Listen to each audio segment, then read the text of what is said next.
Last time, the rascals of Gragabor. Um, We're the troublemakers. no, we're the rascals now.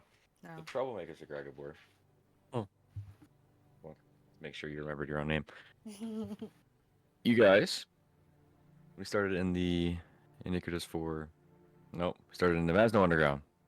Section 4. There it is. Picked up where we left off last time. Orion, you saw an almost identical silhouette or representation of Izanami. And eventually she just started lashing back out at you. You guys fought some shadows and Masno Underground guards, as well as did a little digging around and helped Fino in his escape attempt. Within all that, caused some mayhem, caused some destruction, and decided to get up and out of there after finding you, Orion. You found your fire spike shield, as well as the fez hat that has a special place in your heart. A little charred, nonetheless, but you got it back. Eventually, you guys all made your way out of the Section 4 restricted area, back into the main section of the underground, and headed back to town. You stayed the night in Fluffy's, had some conversation with him when you all woke up, and decided that it would be best to choose a new direction to aim, to find a new town or a new area to continue the objective of whatever that may be for the troublemakers. But we will pick up in Berksel, outside of Fluffy's. You guys were deciding on what you wanted to do, and the town is yours. What would you like to do?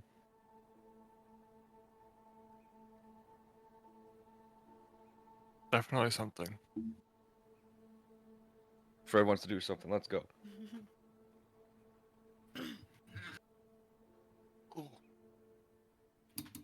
Ryan, what are we doing? Um,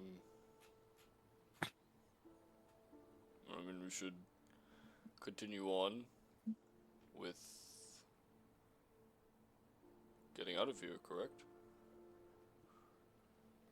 Correct. Yeah, I think that's a good idea. Where do you think we should go? Um, how, in that letter, didn't they say where they were at? Oh no, they said something about hints or riddle. Um, I don't really remember what the letter said. Mm. But I know that we do want to I'm sorry, he's giving me such a fucking hard time this morning, and it's so annoying. put him in his He cage. is being so annoying. Shut up.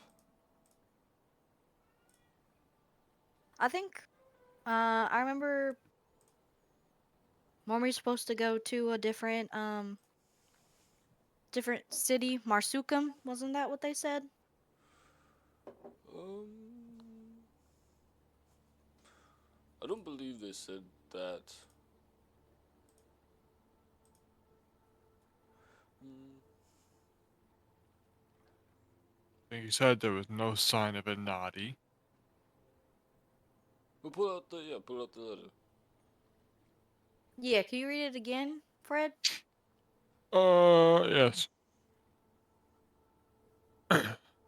Hope all is going well. We are settled in here. Timon is starting to make the potions he created for the war. He doesn't seem to completely remember the recipe, so it may take some time until he has some ready. Still no sign of Anadi or her troop. I'm really starting to worry. She should have been here days ago. I'm about ready to head out and look for her.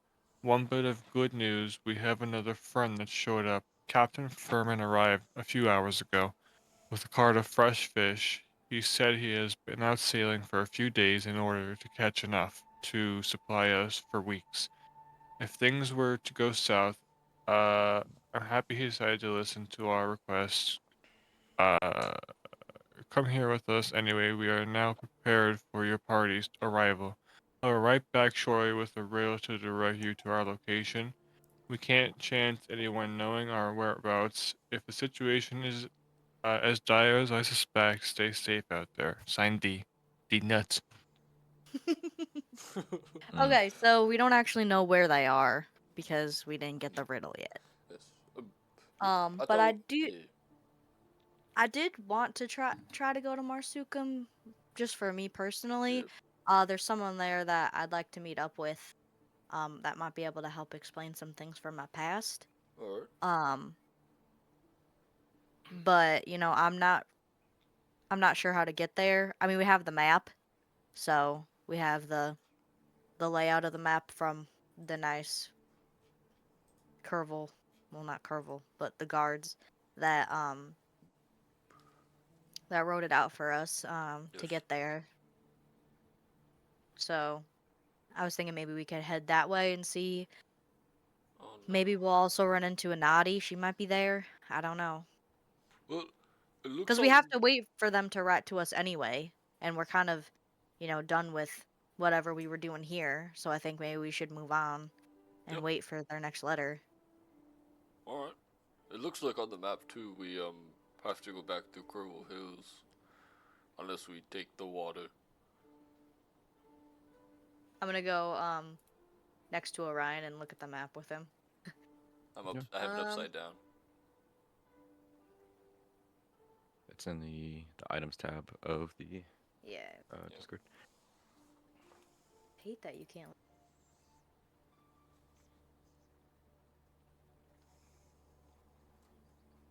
Yeah, I think we go west. West? West.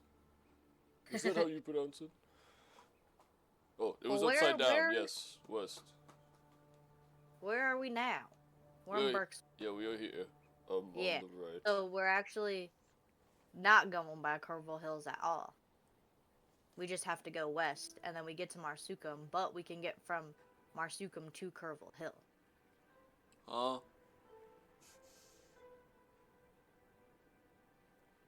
Oh, well, is that not water? No, he drew on the map for us. Yes, we see the That's- little blue line that goes through Curval Hills.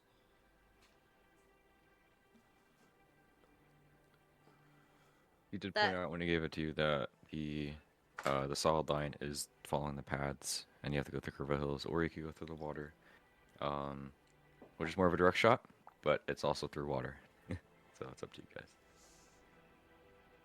We can either sail the seas or we can go through Curville Hill on land. The water's fast. Unless you want to go to Curville Hill and walk through. No, I have no business. I mean, I think I'd rather stay on the road than swim. You know my history. Well, I do love water. You know my history. A little bit, yeah. Yes, but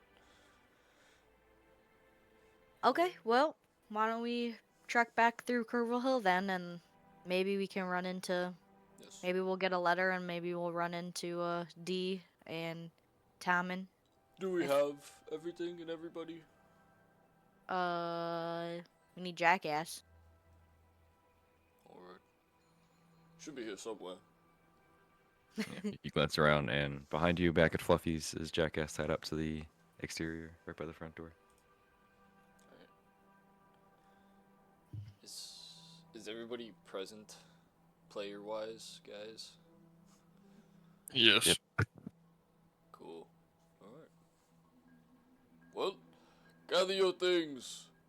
To Marsusham. Marsucci. Mm-hmm. Sushi? I can go to eat. Speaking of that, maybe we should take some pancakes for the We road. should also No. have it. No. What do you mean no? No. Why not? No. Okay. Mine are better. So we're like, as everyone's walking out too, I'm gonna like take out my coin sack, and just count out like 20 gold. I'm gonna leave 20 on Fluffy's counter. Okay, sounds good. Oh, I pressed Fluffy's in the add. back. You're good. Fluffy's in the back in his preparation area, just making sure everything's going good and getting the ingredients and material he needs for today's sales. Okay. Um, but yeah, you guys go to the main exit of town, the one that you came in through. Yep, and then grab Jackass. Cool. That's good. You grab Jackass, and you begin to walk through town. It's not as busy as it is used to it being. People are still out and about, doing a little bit of shopping here and there, but not as busy as it was after the whole events that unfolded inside the Dancing Lantern. This morning, it's pretty warm. The sun's starting to kind of pierce through the dense fog layer high up in the sky. There's a slight breeze. Smell of pancakes still lingers in your nose as you continue to step away, and you don't have to walk far before you get to the main exit of town. You guys are continuing to walk. Everything seems normal, and you flip off the cat. You guys continue to walk, and typical Berksel morning. You continue your conversations. And Peaches, you're the first to notice. Between the exit gates, these two towering structures with an arched exit as you're exiting through, you notice on either side of the towers there is a familiar looking portal to the one that you conjure, but like 5 times the size coming from either side of it. And they're just swirling there. But eventually, the rest of you guys notice as well. With your passive, Carl, you pick up relatively quickly, as well as Peaches. But the rest of you guys do notice the portals as you walk through. Hey, those Hey. portals that I usually see are up here, and they're much bigger than normal. Um, I'm gonna walk over to one and like peek my head inside, I guess. Okay. You head over and peek your Do head inside. they What's look up? like do they look like the ones like normal when they kind of appear? Other than like the size? They, in energy, yes. They are not showing anything at the moment. So they're like what you see before you think of a place as to where you're going. Okay. Um okay, yeah, I'm gonna go and like just kind of stick my head in. Okay. Like I did when I was in the not the mayor, the judge's office. Okay.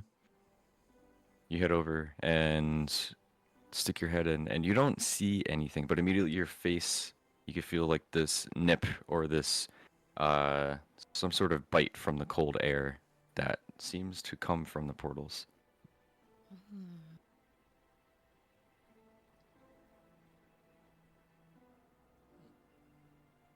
Hmm. Is everything alright, Peaches?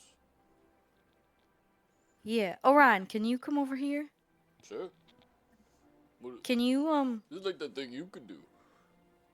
wait, you could see this? Yeah. The big thing. And right as you're stood next to it, it's like 20 feet in diameter, just on the side of the structure. Hmm. On your left. Can No, I'm joking. can you do that thing to see if it's good or bad?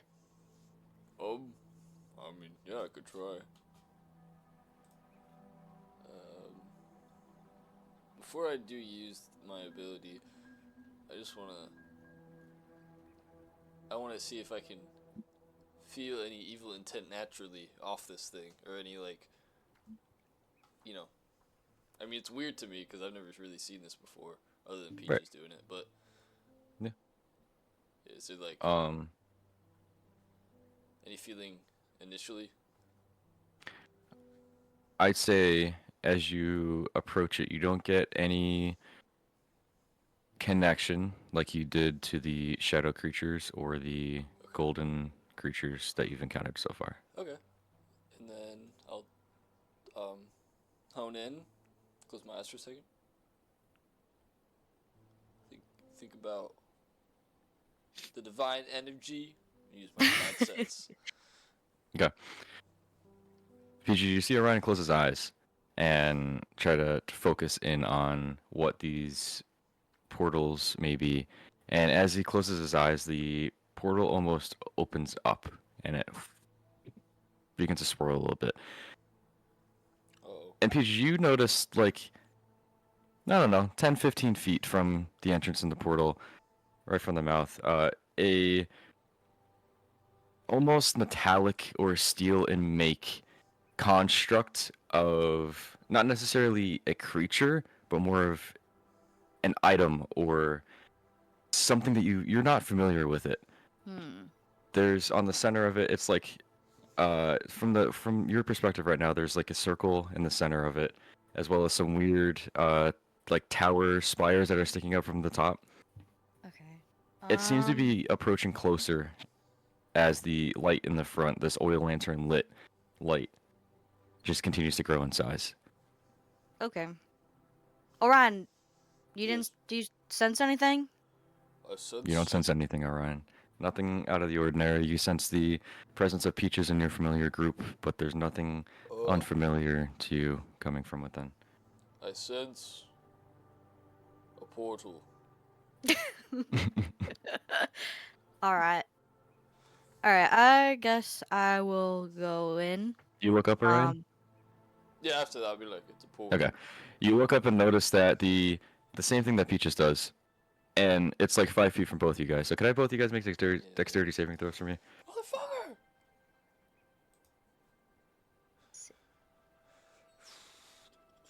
Five. Okay.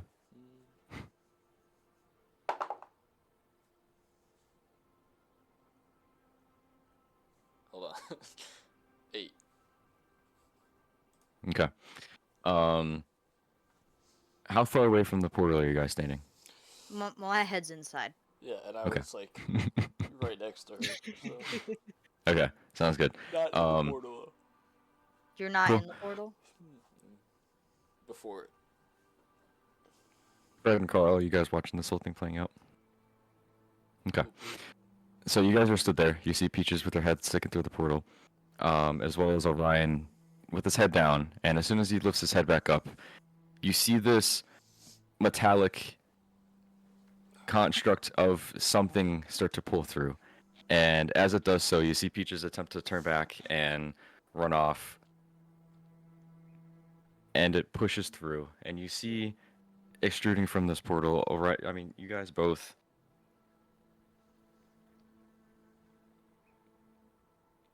You guys both take 14 bludgeoning damage as this thing pushes through. Jesus Christ. But as it does so, Peaches, you were on the exterior side of the town itself, and you get pushed out to the side of it. And Orion, you're pushed back inwards into the town, back towards your troop.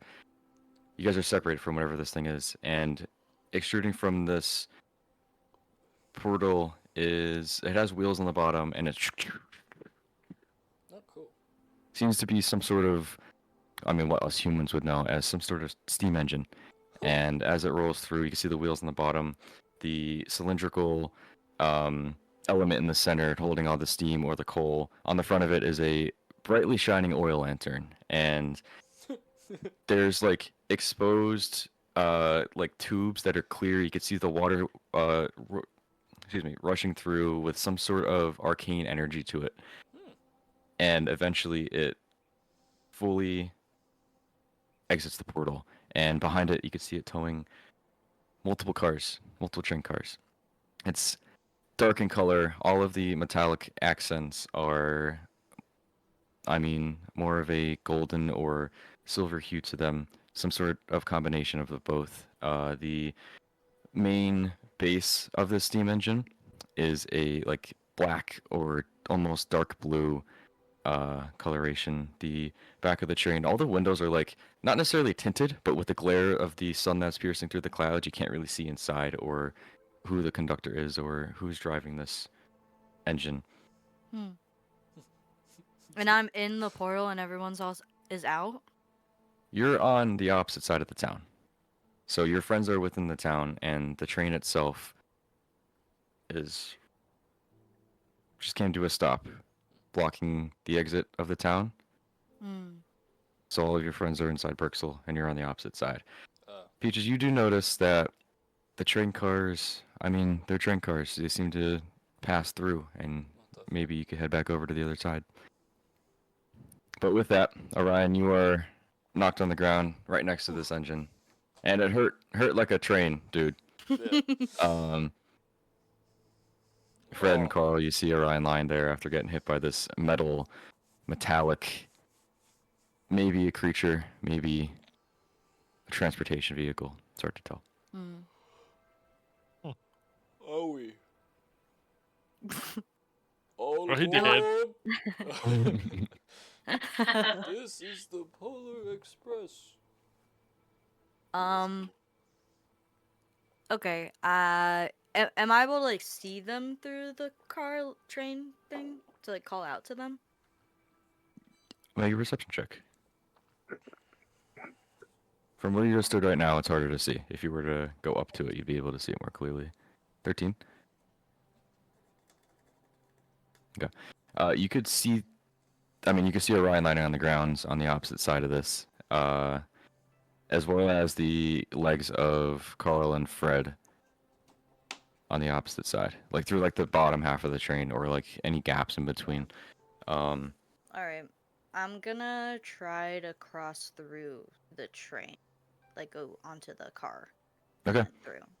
sounds good. You easy enough. There's stairs there leading up to the door, and as you step on, the door is shut, and then it opens up. And you step on, and the opposite door opens as well, and you can see Carl and Fred standing there. But as it does so, all of the cars start to lurch together, and you are being brought through the portal on the opposite end. Orion, you're on the ground. You see Carl and Fred. It's kind of doing their thing. I don't know what they're doing. Carl, you notice with your passive perception, you see Peaches on the one train car that's about to enter into the opposite end of the portal. Oh.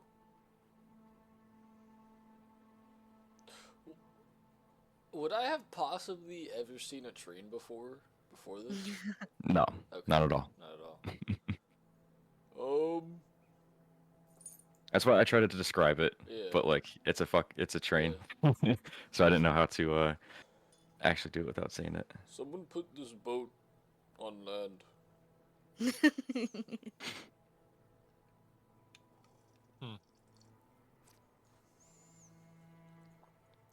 It's a nice boat. This. So wait, hold on. Did you say did I at all see Peaches? You. No. No. Okay. What is Peaches all right? Fred, 50-50. what does that mean? Make a perception check, Fred. You're in a better perspective. 50-50. Those are like two totally different numbers. You're the guy that counts Awesome. our money? Yes. Got a 6. Cool. Orion, you could feel within the portals itself. You could feel the cold air, but also like this warm air almost hit your face as the pressure released from the steam engine's brakes and steam is shot out towards you. Okay. The train cars begin to move. Fred, you don't necessarily see Peaches, but you see in the front car, right behind the train, you see the door open and someone that could be Peaches on the door heading through the portal. Okay, I don't see Peaches, but I see a door opening on the boat with somebody The land walking boat. through. So it may be Peaches, but I can't really see. Okay. So still 50-50. Zach, are you here? Zach, you're muted if you're here. I know it wouldn't get off mute. Sorry. Oh, okay. What's up? Good. You would see Peaches on the train with your passive perception. When Fred points out on the first car, you could see that the individual that he's describing as Peaches with your passive. Okay, and she's through the portal now, correct? Just about. Yep. Okay. Um, I don't know. I guess I'm still just kind of chilling, just watching. I'm kind of taking it all in. I don't really know what to do, if I'm honest. Peaches, you enter through the portal, and Fred, you see the train cars to follow all have their doors open. And the train itself is, I mean, it's moving at like 3 miles an hour if it's lucky. Kind of lurching along. Seems to be gaining some speed though. The boat is moving. Well, I feel like taking the fucking steam to the face. It kind of reminds me of the weird wizard dude we met. Obvious. But Oh, octopus? yes, that being said, I'm hopping on, and I'm gonna get up, and I'm gonna go on. 'Cause Okay, it's cool. sounds good. I'll just Cool. follow. Sounds good. Same You all with follow? them. Yes. Okay. You guys managed to get your footing, and with no sight of Peaches, with her questionable way of doing things sometimes, I'm sure it might help to assume that she might have hopped on to this steam engine or this metal boat that has wheels with steam puffing out of it. Land boat. And you all do so easy enough. Carl, you have a little harder of a time, but the rest of them wait on for you. And before you even enter into this train car, it goes to the portal, and eventually the whole train has entered through towards the other side. And Peaches, do you want to take up from here? Okay. What? So a large black ominous glow comes through one of the train cars. It's a bright light. It kind of blinds you, and then once your eyes adjust, you're met with what you guys would know as a cervan. It's a deer-like creature, and it's standing at the opening of the train car door, greeting you.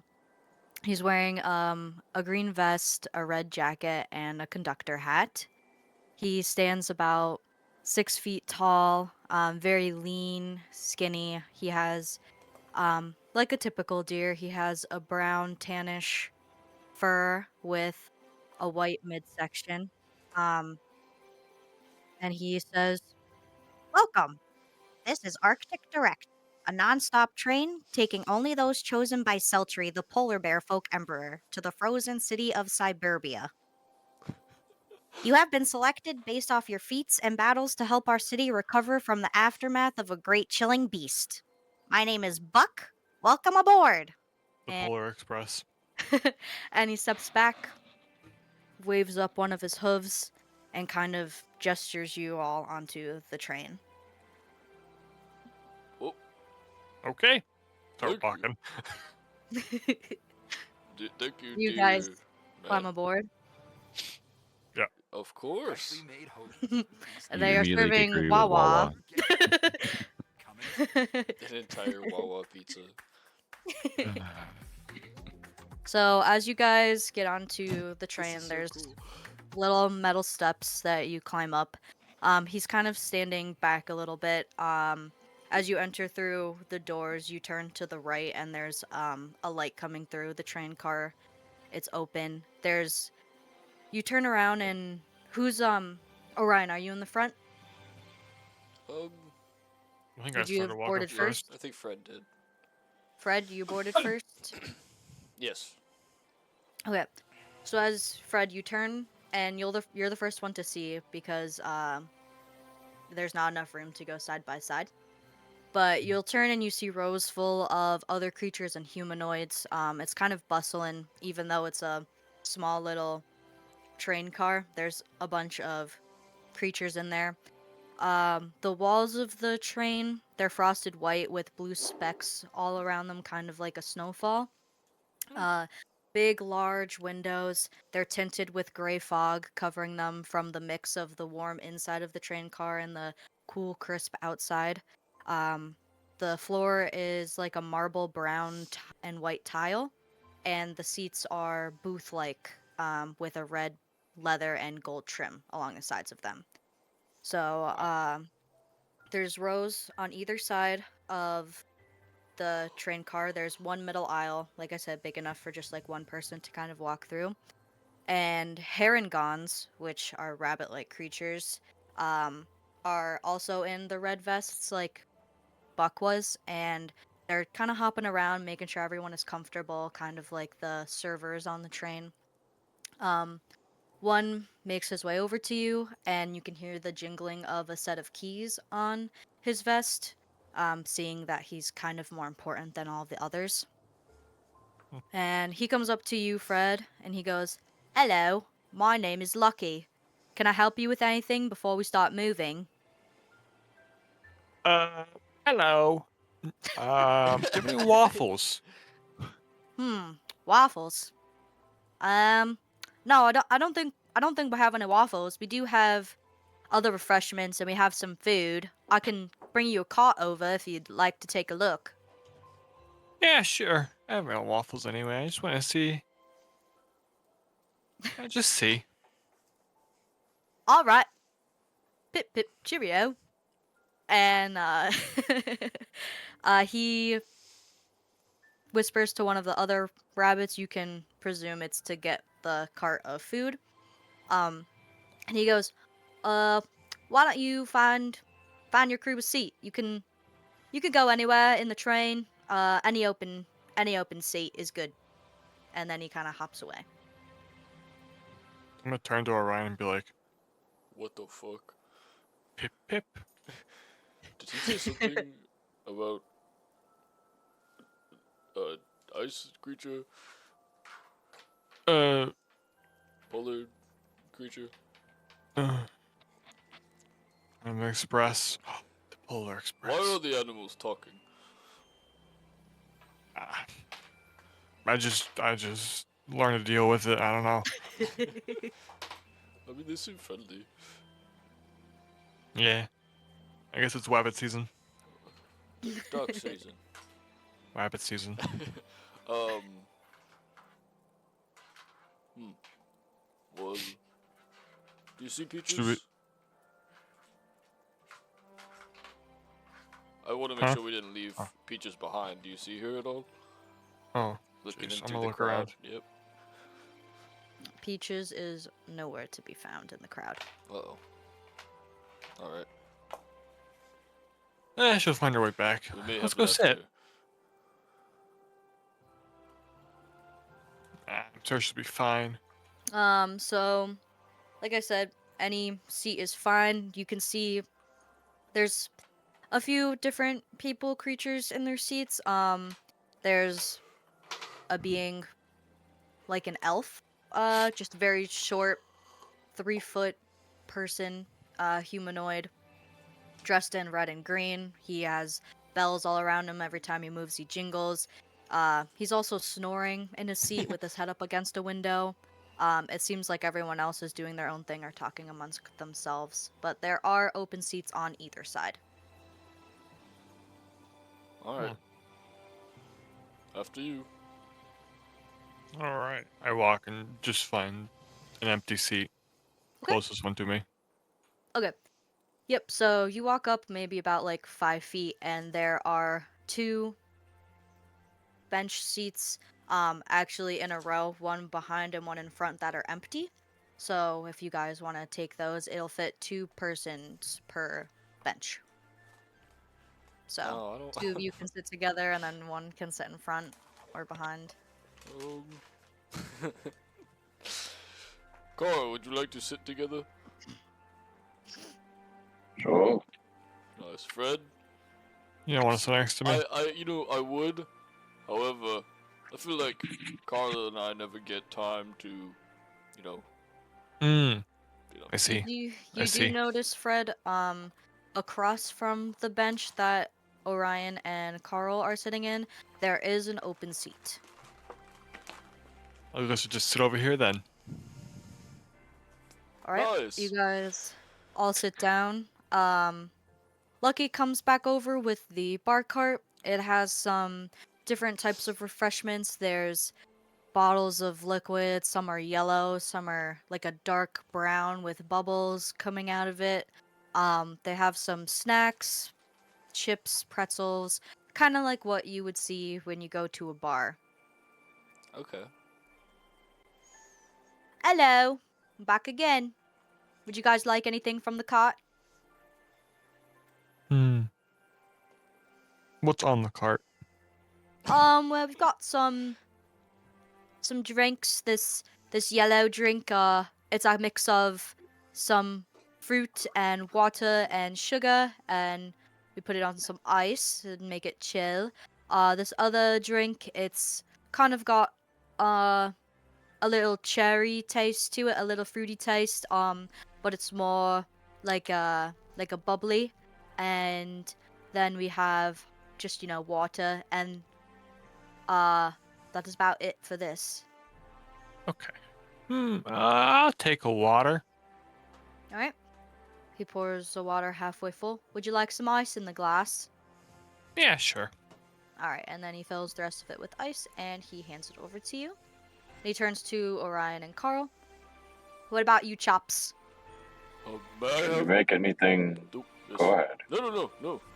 After you. Can you make anything hot? Yes, we do have some hot drinks. We have this one, it's a bag of different flowers and herbs, and it's in a tiny little bag, and we put some hot water on it, and it is a good soothing drink. I'll take one of those. All right, let me get it ready for you. And he pulls out this contraption that you've never seen before. It looks like a big white bowl, and it has a little handle on it with some sort of spout coming off of it. And he pours out the water from it, and it looks very, very fancy. And he puts it in this bag, and at first the water is completely clear, and then after a while of him swirling it around with that bag of flowers and herbs, it turns to like a light brown color. He puts it on a little mug, with a little handle on top of a plate, which you think is very weird, and he hands it on over. Here you go. Good thing we didn't ask for the fancy coffee. Jeez. Anything for you, sir? And he looks at Orion. May I have the fruity one? Ah, yes, my favorite. And he takes out a cup. It's very tall glass. It has crystal-like dimensions and sizes on it of different lines, and the way you look at it, it kind of looks kaleidoscope looking. He pours out the yellow juice, puts some ice in it, and hands the glass over to you. Thank you. Okay. How much will that be? Oh no, this stuff is included on your trip. Oh. And he rolls the bar card away. Bye. Fred, next. Fred, I didn't mention it at first, but even though that seat was open, there was someone sitting there before you. They had asked to go to the bathroom, and they are coming back to the aisle now. And they walk over to the bench. And Logan, you could describe what your character looks like. Oh. Let's go. First off, good job, Bree. What is going on? Secondly, you guys see a cervan individual, like a deer antlered individual. You could see they have like white fur, some darker gray and brown patches on them. They would probably be a 10-pointer if they weren't missing half their rack. And their long ears, the one is like almost looks like it might be bitten off, the other one's still long and pointed out, and they're like moving them over, just like listening around. You hear the clop of their footsteps as they approach. You see they're a skinnier build, and they are much older than the other cervan that you see on this trip. Looks to be some sort of elder. Not of any status. They're wearing some sort of unmarked, like white and gray cloak. There's some sort of gem in the center of that, and they carry a staff. Um, doesn't seem to be anything unique. And they head over to you, Fred. Hey, I bet that's my seat next to you. Can I get in there? Very loud, by the way. Hmm. Who bit your ear? Straight to it. That's not important right now. Hmm. I need the window seat. Okay. He starts I'll tapping move your out. leg with the staff that he's carrying. All right, Tappy. I'll move out of the seat.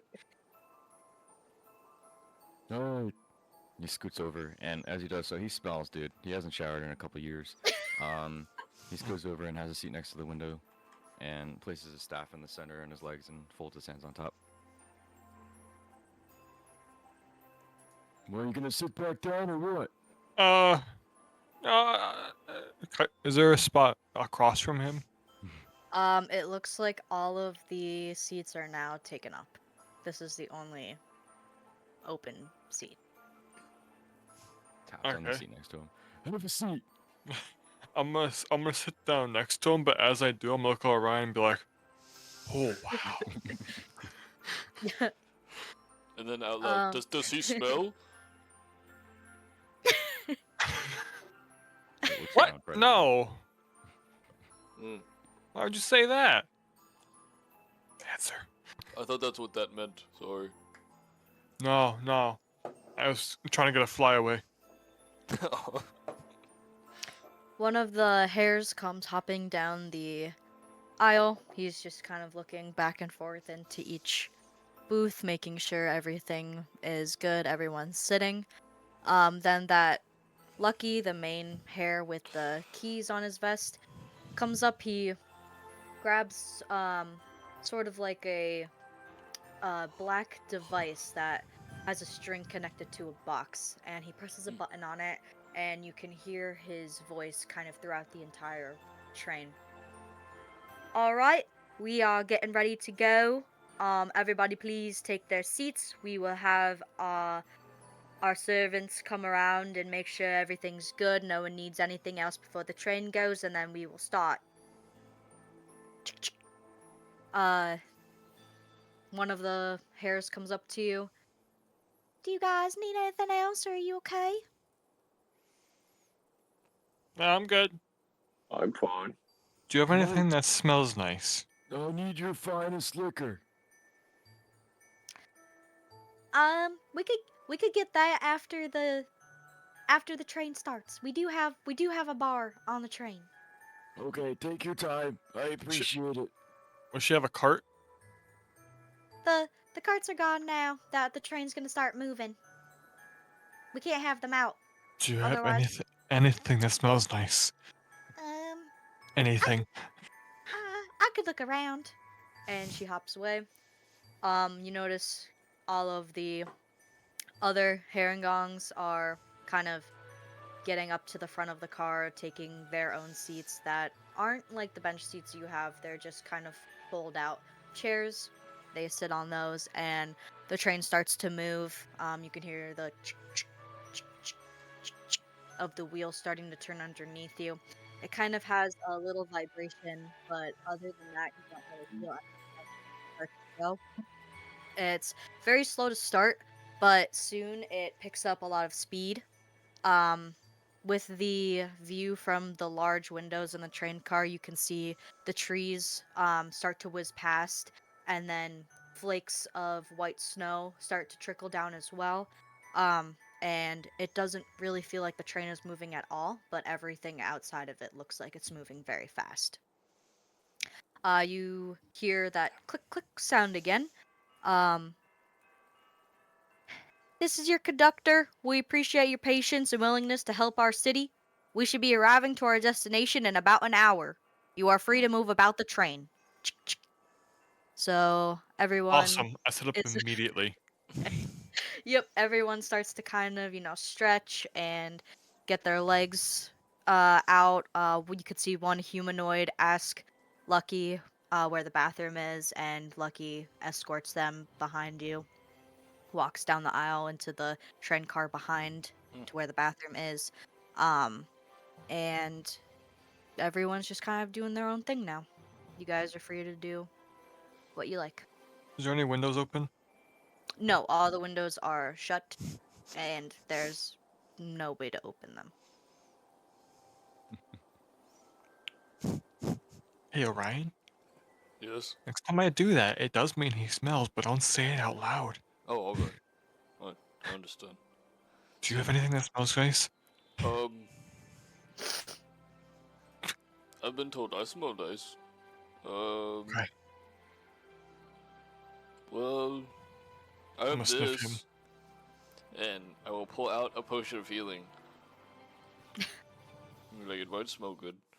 Hello, I'm Hello. Patrick Stewart. Oh my god, Professor X.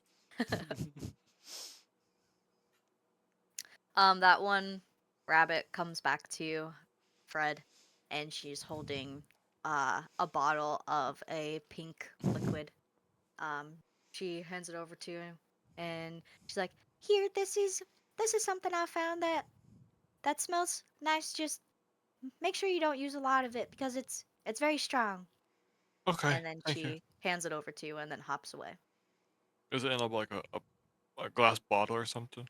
Yep, so it's kind of it's a rounded glass bottle, circular, the pink liquid in there. It's like a light pink, and the top of it is a cork that you would have to undo to get the liquid out of it. So what do? Pour it on yourself? She didn't really explain it, so she just handed it over and I think expected you to know how to use it. I see this pink stuff and think it's liquor and hop over and take it from his hands.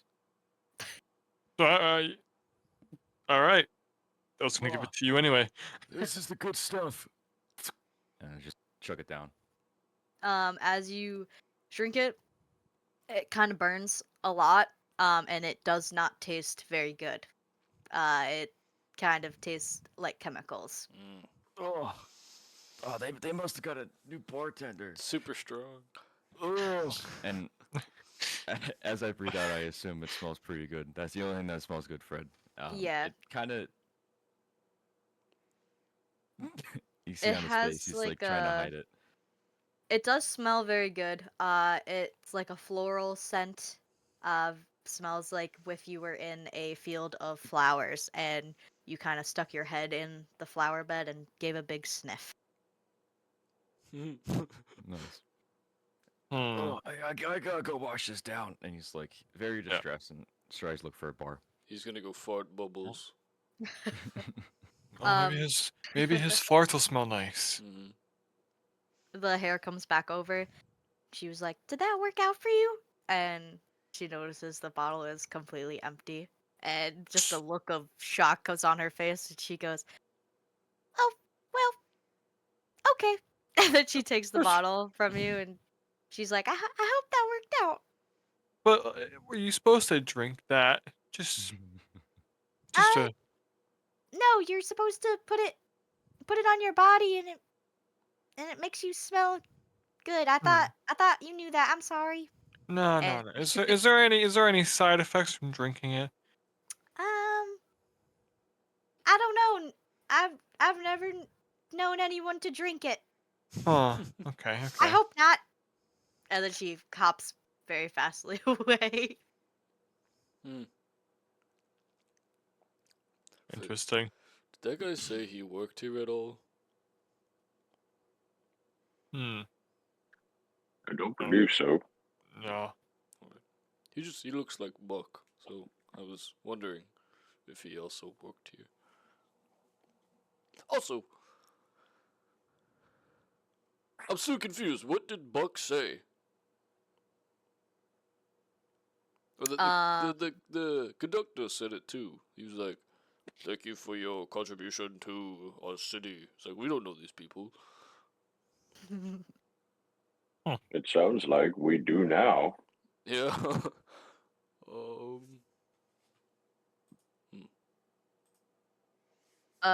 Fred, do you want to make a Oh, history check? Oh. shit. What do I know? A 9. All right. You can remember to about 30 minutes ago that the servants said that they were getting everyone together based on their feats in battles and successes to help them fight a chilling beast. Oh. So I think my memory is correct. They think we are awesome, and they want us to fight some magical beast thing. Oh. It's our specialty. Is that off the Yes. top of your head, Fred, or did they tell you that? I think they told me that, but we are, well, me mostly, are awesome. Just because you use one spell over and over does not mean you're awesome. Hey, that spell I can change colors. Great. You've also blown up a whole building using it. Yeah. See what I'm saying? It's awesome. People worked for that. They had spent their lives trying to build that building, and you come along as a weirdo and blow it up. A weirdo. Did I stutter? Might as well. Would you guys like to explore the train at all? Yes. Yeah. So I imagine Carl would. Yeah, I do.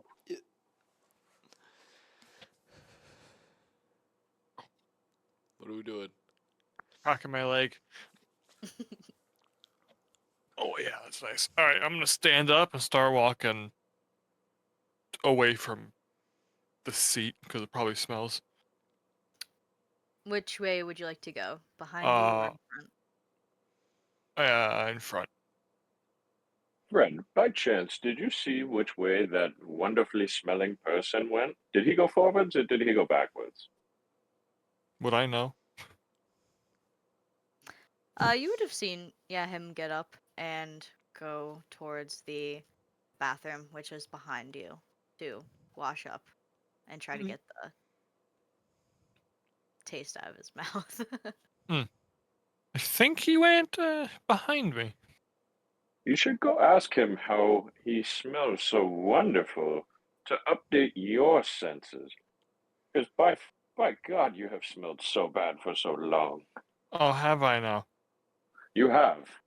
And not only have you smelled bad, but I have not seen you take a shower this entire time I've been with you. Well, shut up. Understood. Have you smelled him?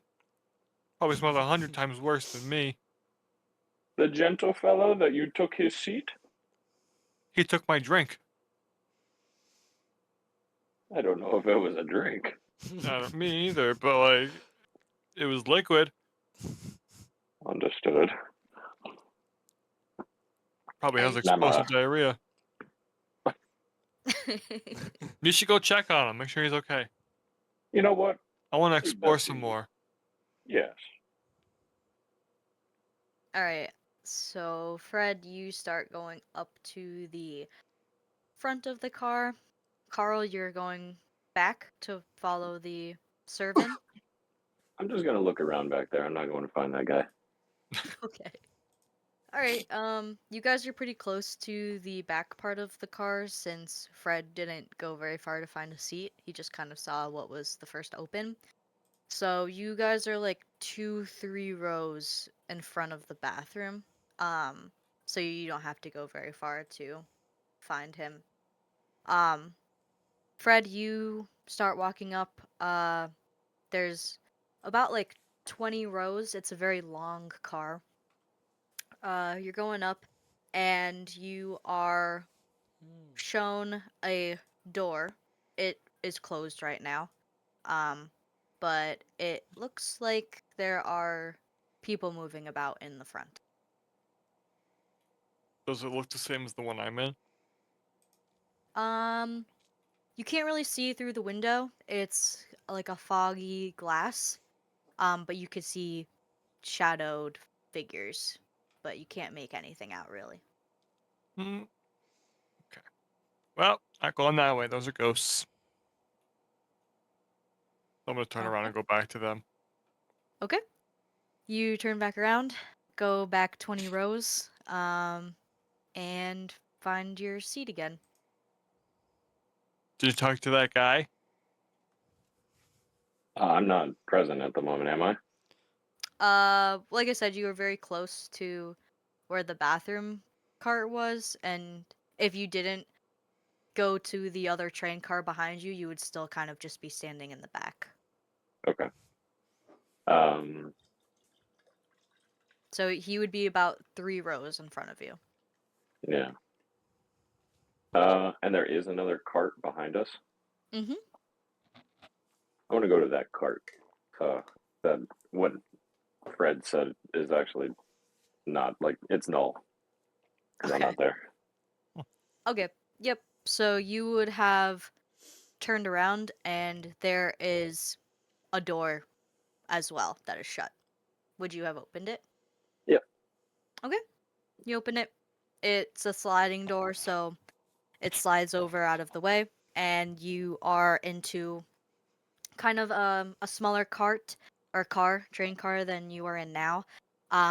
It's dimly lit, but lit enough that you could see. There's to your left shelving that has kind of different toiletries on it. There's paper, um, stuff to clean yourself up with, towels, kind of like a janitor's closet of sorts. And to the right side there is a door um, that is, it's not a sliding door, it's one that opens out and closes. And you could see there is a little red mark on top of the door handle that says occupied. Okay. With that information, I'll just go back to Fred and Orion. Okay.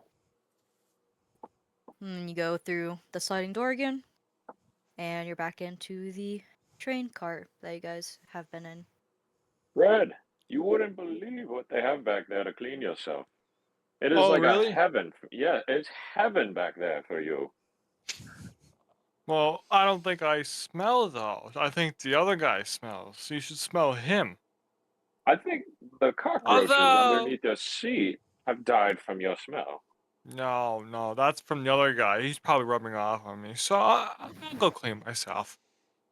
Well, there's only one bathroom back there, so unless you're willing to share a room with your friend, you may have to wait until he's back. Okay, definitely gonna wait.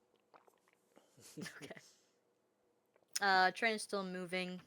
You can see outside the snow has kind of picked up. It's very white. It's very thick. It's not really sticking to the windows at all, but as you are going, everything's still just kind of whizzing past you, and just kind of going. Wow, The look at the snow pickup. the bunnies are kind of all just like hopping around, I've had the but music everyone's off. just kind of doing their own thing. So, bunny, miss, lady. That's not there. Um, Bunny comes over to you. How can I help? So, how long is this ride? We've just kind of got started. We still have a couple hours to go. I'm not really sure about the estimated time. It's just, however fast we get there, but it looks to be about 2 hours. Okay. All right, just curious. Thank you. Yep. And they continue to just kind of hop around, make sure everyone's okay. Fred, I think Hmm. this would be a great place for you to potentially make some extra money for us. Look at all these hungry customers. No way, you're right. But where would I make my waffles? See if you can set up stand in the back there. I told you there's a whole room. Hmm. All right, I'll go check it out. But you'll have to run it past the bunnies. See if they'll allow it, and if they do, there's no reason you shouldn't set up shop. You're so smart. I know. All right. I'm gonna go ahead that way and find a bunny. Okay. Um, all the bunnies are kind of hopping around, but the first one that you see is Lucky, kind of the head of all of the herringons. Lucky. Hello, mate. How are you? Yeah, I'm doing peachy. How are you? Oh, I'm great. I'm great. So, you never heard of waffles, right? No, I don't. I can't say that I have. All right. I'm gonna reach in my magical infinite bag and try and find the freshest waffle I have. Okay. Mm. You reach into your bag. You're kind of feeling around a little bit. Um, and your hands grab what you know is a waffle, and you pull it out, and it looks to be a pretty good one. Doesn't look like, it's been in there for a while. Maybe like 2 days old at most. So I'd like you to try this and see what you think. All right, mate. He grabs the waffle out of your hands, takes a little bunny bite out of it. You know. Um, well, I must say, that is something that I've never had before. Yeah, it's good, right? It's something. I even have waffle shit on my coat. Oh, wow, look at that. Hmm? I do see that now. It's very, very interesting. So, since you like it so much, would I be able to sell them somewhere on the train or the boat? Sell them. Hmm. That's a good question. You, uh, you know what? I'm in the spirit. Why not? Nice. So, Well, where can I set up? if you just go to, the other side of the train there through those doors, we should be able to find a spot. And he kind of motions to the front of the train car. To where you were before. Okay. All right, I'll go set up over there. Alright. I'll tell the other passengers to make their ways to you if they're interested in trying this waffle. Okay, just give me a few minutes to set up and get it started. Alright then. And he kind of hops away, and you could see him hopping around to the different passengers, letting them know that you will be setting up shop on the Oh boy. land And you're gonna boat. charge him. I'm gonna turn around and be like, fucking weirdo. Wow.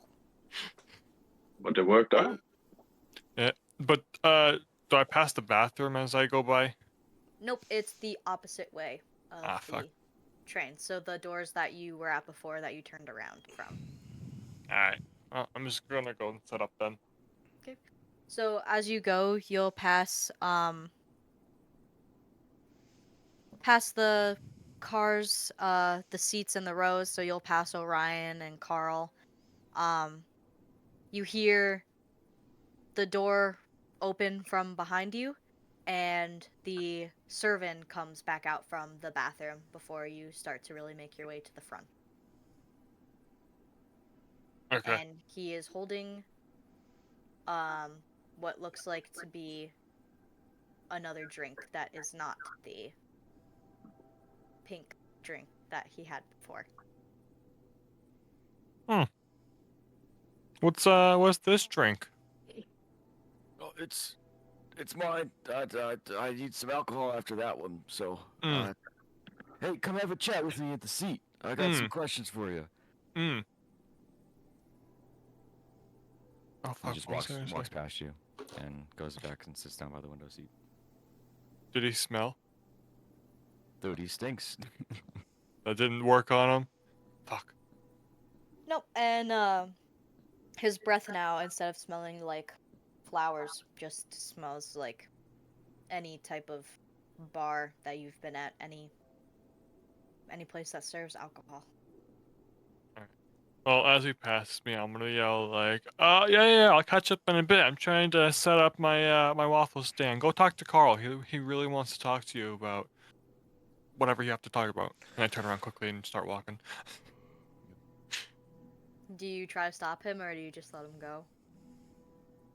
Me? Yep. I'm just walking. I'm at the seat already. Okay. I sat back down.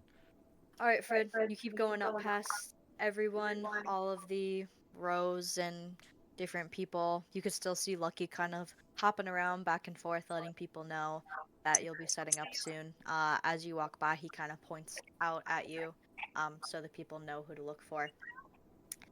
You get up to the door again. Same thing. Foggy glass window. Shadowed figures walking around. Okay. Swear, if these are ghosts, I'm gonna slowly walk over there. Okay. Do you try to open the door? Yeah. Alright. It's the same type of door that was in the back of the train car, so it just kind of slides over. Once you walk in, you can see that there is a large bar set up. It's a very open train car, no seats on the sides. There's a big table set up along the window with stools for people to sit and look out the window while the train moves. The bar goes from one side of the windowed area to about halfway in the train car, and then there is another sliding door next to him. He's got a bunch of different ales and different things to mix drinks with. It's much fancier than the bars that you're normally used to back in the Berksel and Curville Hills and all the other places that you've been to. Same kind of look. The floor is the marble brown and white. Windows are a little less tinted than the other ones, so it allows people to look outside. Walls are blue speckled, and there's a lot of room in this car. You kind of notice a corner diagonally from the bar that looks like it might be a good place to set up your shop at. Alright. I'm gonna walk over there and get started. Okay. There's already a few people in there. You could have seen them through the window. They were the shadowed figures, but they're just every other passenger that has been on the car, kind of walking around, doing their own thing. Some are at the bar ordering drinks, and then other people are, sitting on the stools, and there's some just kind of standing in a group in the middle of the room. Alright.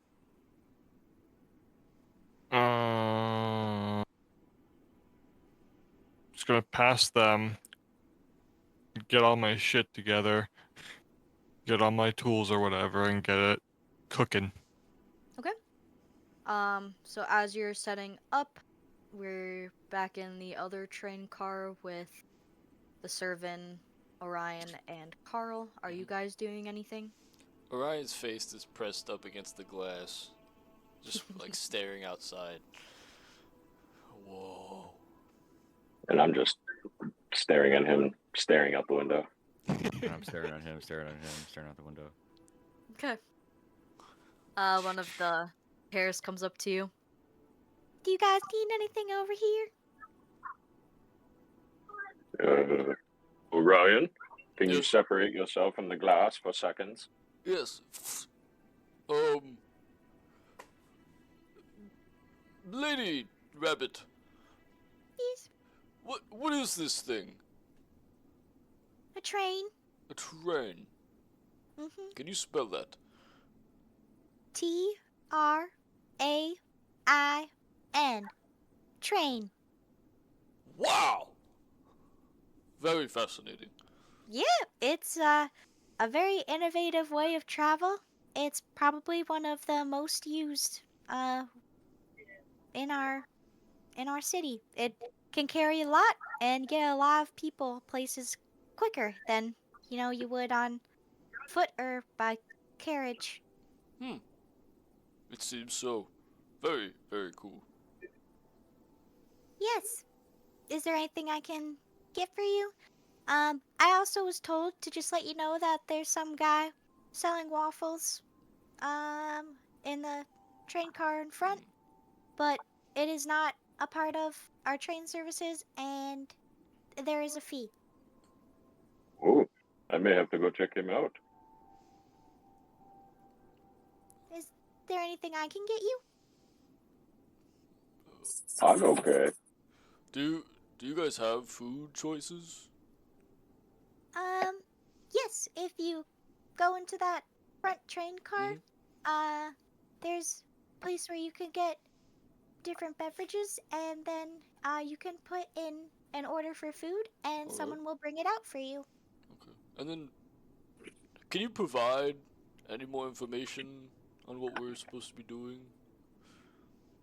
Right now we're just kind of waiting. We're going to the city of Cyberbia, Mm-hmm. and we're gonna get all of you together. You're gonna meet the Polar Bear Folk Emperor, Mm-hmm. and then he's gonna kind of greet all of you and get a team together of the best of you, and hopefully, if you're willing and volunteer, take on one of the beasts that has been kind of rampaging all of our towns. We've lost so many people and so many buildings, and they're just kind of taking over everything, and there's nothing more that we can do, which is why we've kind of come around and gathered all of the best people we could think of and that we've seen or heard of. I'm gonna quietly just like turn to Orion. Be like, can you believe they tried to outsource Fred? Oh my goodness. Wild.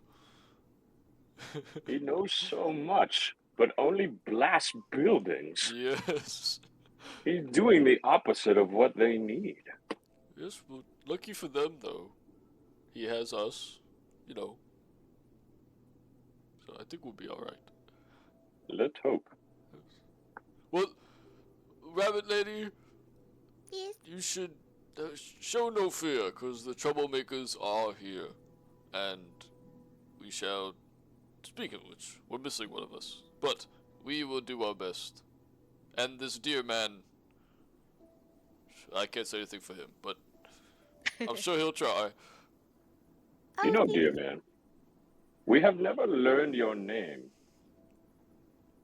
He's just like sitting up on his knees, drinking from the glass of whatever ale or liquor that he was given, staring at you guys. You are My one name creepy fellow. is one to be learned, not one to be told. I hate that. Well, I hate you too. I didn't say I hate you. I hate your Well, I your still way of. hate you too. It's okay. My name is Lucius, if you were caring to know. Don't care. He sits back down and turns back towards the window. Well, Down in his ale. thank you, Mrs. Rabbit. I don't need anything. And she looks at Carl. Are you okay? Oh yeah, I'm going to try and make friends with my new friend here, but otherwise I'm good. Thank you. And then she looks at your character, Logan. Would you like another one, sir? Yes, please. Gonna Okay. make this train ride more enjoyable. He looks over at you two sitting over there. And looks back. And she hops away back to the front car to go and grab you a drink from the bar. Ryan, I think this man has a problem with us, and we just met him. Yes. Well, I mean, not everyone is as friendly as us. He said he hates me. He Uh, doesn't even. Yes, actually, that's very rude. Yeah. It Sir. hurt my feelings. So with the antlers, He turns and looks at you. I'm Orion. Are you from where we're going? Do you know anything about what's going on? Or is that something we have to learn as well? You have never been to Cyberbia. You, I would assume your character lives kind of on the outskirts, based on, your cervan like background, you have probably made yourself comfortable with another group of servants, and they kind of live in a wooded area, kind of in their own little town where it's just deer-like folk. But you have never been to Suburbia. The only thing I know is where I'm from. And I'm not from where we're going. You have heard stories about the big creature, but do not know what it is or where it came from. Just the destruction that it's done. Okay. Have I been personally affected by it? Or just heard No. stories? Okay. Nope. I've, Thank you. this creature they talk of, it's not real. Just a scare to get you guys over there. Whoa. You're muted, Zach. Is that where you're going? I'm just here for the ale. So you're taking a train ride to drink? Yeah. I've had a long, enduring, heroic life. I deserve a break. What have you done that's so heroic? I'm interested in learning more about you. Well, wouldn't you like to know? I would, that's why I asked. Are you familiar with the shape of a cube? Yeah? That kind of reminds me of your head, because you're acting like a blockhead. I'm Nice. not sure I understand what you mean. Exactly. Alright. And he turns and looks back towards the window. Just finishes off his glass. Alright. With that, we'll go back to the train car in front where Fred, is setting up his shop. You notice people from the rows are starting to get up and kind of make their way towards the front car door after hearing about this new food called a waffle. Fred, what is your shop looking like? So there is a mini table with well, I was gonna say stove, but I don't think there's stoves in this world. So some sort of machine that heats shit up that I just fucking I don't know. Ah, the microwave. No, Something. no stoves. Just this metal machine thing with waffle symbols all over it. It's gonna make my waffles for me. Mhm. Even has this press thing, so you just press it down and it makes the shape for you. Okay. So I got that set up. I got a little flour on the table and other stuff. Got my bag ready. Take some money from some people for my waffles. All right. The first person to come through the door is that elf that was snoring. Um, he comes over to you. He has a drink in his hand that he got from the bar. It's just in like a little glass, kind of like a tannish brown liquid with just one large ice cube in it. He comes over to you. Hello. Hello. Would you Hi. like to buy a waffle? How much are these waffles? They are 1 gold for one. One One for one. gold. Damn. That's so expensive. But they are delicious. Everything else on this train is free. But not these. These are special. Well, what if I give you 5 silver? 6. He thinks for a minute. Doesn't look like the brightest tool in the shed. Kinda contemplates it, takes a drink out of his cup. Alright, you got a deal. Pulls out Perfect. 6 silver and hands it over to you. Alright. I shake his hand, pull out a waffle from the fryer, and gives it to him on the wooden plate thing. Okay.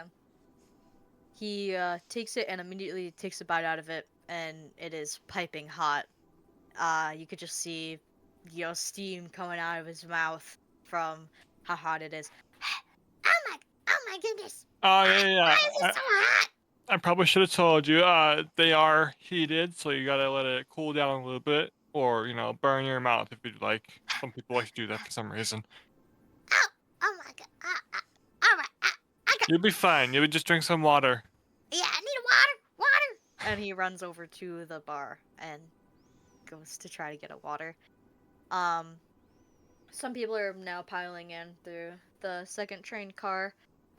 Just humanoid comes over to you. Doesn't look like anything special, just someone that you would see kind of walking around a town. They're dressed in normal, townsfolk clothing. Don't have any like shine or shimmer to them. And they come over to your waffle place. How you doing? Would you like to buy a waffle? Yes. I would like a waffle. What is a waffle? See this on my jacket? This She beautiful masterpiece. gets kind of close to your jacket and squints. Hold on. Pulls out a little glass piece. Puts it up to her eye. Ah, yes, I see. Okay, yeah. Ah, That's a waffle. That's the shape they're in. They taste delicious. oh, okay. Well, they said that you were charging for them. How much is one of these waffles? Yes, only 6 silver pieces. Oh wow, what a deal! And she goes into a little pouch, pulls out 6 silver pieces, hands them over to you. One waffle, Perfect. please. I hand her another waffle. How many would you say I could put on one heater thing? I would probably say you could fit 2 side by side. Okay. I'm gonna hand her another waffle from the stove. Put it on a plate and say, be very careful. The last guy burned his mouth. Oh, They're very hot. is it hot? It's very hot. Oh, okay. She kind of looks at it. Doesn't really know what to do with it. Do I just eat it with my hands? You could do whatever you want. If you want to use a fork, use a fork. If you want to use your fingers, use your fingers. I like to use my fingers because then you can lick the residue off them, get more flavor out of it. Oh, okay. She rips a little part off, blows on it. Mmm, that is interesting. Mm-hmm. Well, thanks. Oh, you're And so welcome. Go tell your friends. she walks away. Someone else comes over. Big, burly man. Got a beer belly and is very thick, has a long beard. Uh, it's mostly just kind of out and disheveled. Hasn't really looked like it's been combed through, but the long mustache hairs on the side are braided down, and there's 2 little bows at the ends of the mustache braid. Hmm. Hello, sir. Whoa. Hello. Would you like to try some waffles? Yes, I would. Would you like to try my 2 for 10 deal? 2 waffles for a price of 10 silver? Wow, that's cheap. Yeah, it Don't is. mind if I do. All And right. he hands you over the money. Here you go. Thank you so much. I hand him the 2 waffles, which are the size of one. Oh, wow. Thank you. And he just takes both waffles with one of his large hands and shoves them right in his mouth. Not Uh, not too concerned about how hot they are. Yeah. He doesn't really seem to care. He just looks very hungry. He scarfs them down. Oh wow, those are the most delicious things I've ever eaten. 2 Aren't more, they? please. 2 more? He puts 10 more silver down. Kind of slams it down, not really meaning to, just kind of doesn't really know his own strength and shakes your cart a little bit. Whoa, be careful. This thing is kind of fragile, okay? Oh, I'm so sorry. I don't want to make you have to pay for damages. He kind of takes a step back. Oh no, we wouldn't want that. No. But here you go. Here's 2 more waffles, the size of one. He again grabs them with his big hands, doesn't even need a plate. Shoves them right in his mouth, takes a couple bites. These are delicious, he yells, very loudly. Kind of like reverberates off the entire train car. Back in the other train car, it also, the sound carries somehow, and all of you kind of in the train car behind hear him. It's kind of muffled, but you can make out the words delicious. And everyone in the train car behind kind of turns their head to the door, and they start whispering among themselves, and a couple people get up and try to go see what's going on over there. Now the train car, Orion and Carl and the servant creature you guys are in, it's kind of, getting a little bare boned. There's only a few people kind of still sitting there. Most of them are sleeping. A couple other people are reading something, like a newspaper, something along those lines. Um, but it's not really too bustling anymore. Most of the people have kind of scattered throughout the train. Okay. Lucky jumps over to you guys. Are you guys still good over here? Oh, but I think we're all right. I'm good. Good. As he says this, the little herringgong comes over. Here you go, sir. And she hands you your drink, Logan. Oh, thank you. You're very welcome. And she hops away. Lucky is still standing there. Well, if you guys need anything, like I said, just call away. Feel free to move around the train car, stay. It doesn't. Whatever you guys like. We still have about another hour and a half until we've at our destination. So carry on. And he hops away and just leaves you guys. Orion, have you ever heard that accent before? No. Me either. I wonder, do you think they all have that accent where we're going? It's possible. I mean, I guess it doesn't make sense because the lad has one, but the lass does not. Oh, I see. Sticky Man, I see. Sticky Man, do you know if they all have this sort of accent in this area? I'm gonna go for a walk. If you want to ask some questions, come with me. And he gets up and starts to walk towards the opposite way of the commotion. Ryan, you haven't stretched your legs in a little while. Why don't you follow him? Well, I was gonna shut my eyes for a few while we waited. The movement of the cart is kind of like relaxing. But sure, why not? And I'll get up and I'll follow Mr. Deerman. I have coffee on my shirt.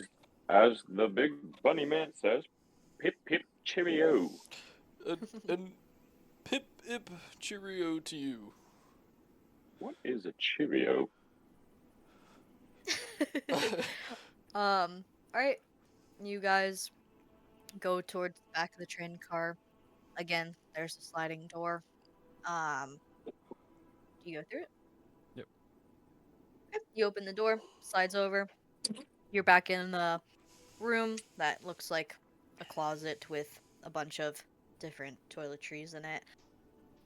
Same door to the right side. It has a green color over the doorknob now that says open. Hmm. And then a little bit in front of you, you see another sliding door, presuming to go to a different train car. I'll lead them down towards that, the one that goes to another train car. Okay. You get up to the door. Same thing, sliding door. Uh, it looks about the same as every other door. It has the foggy glass window. The lights are on in that train car. You can't really see into it though because it's it's a shaded window.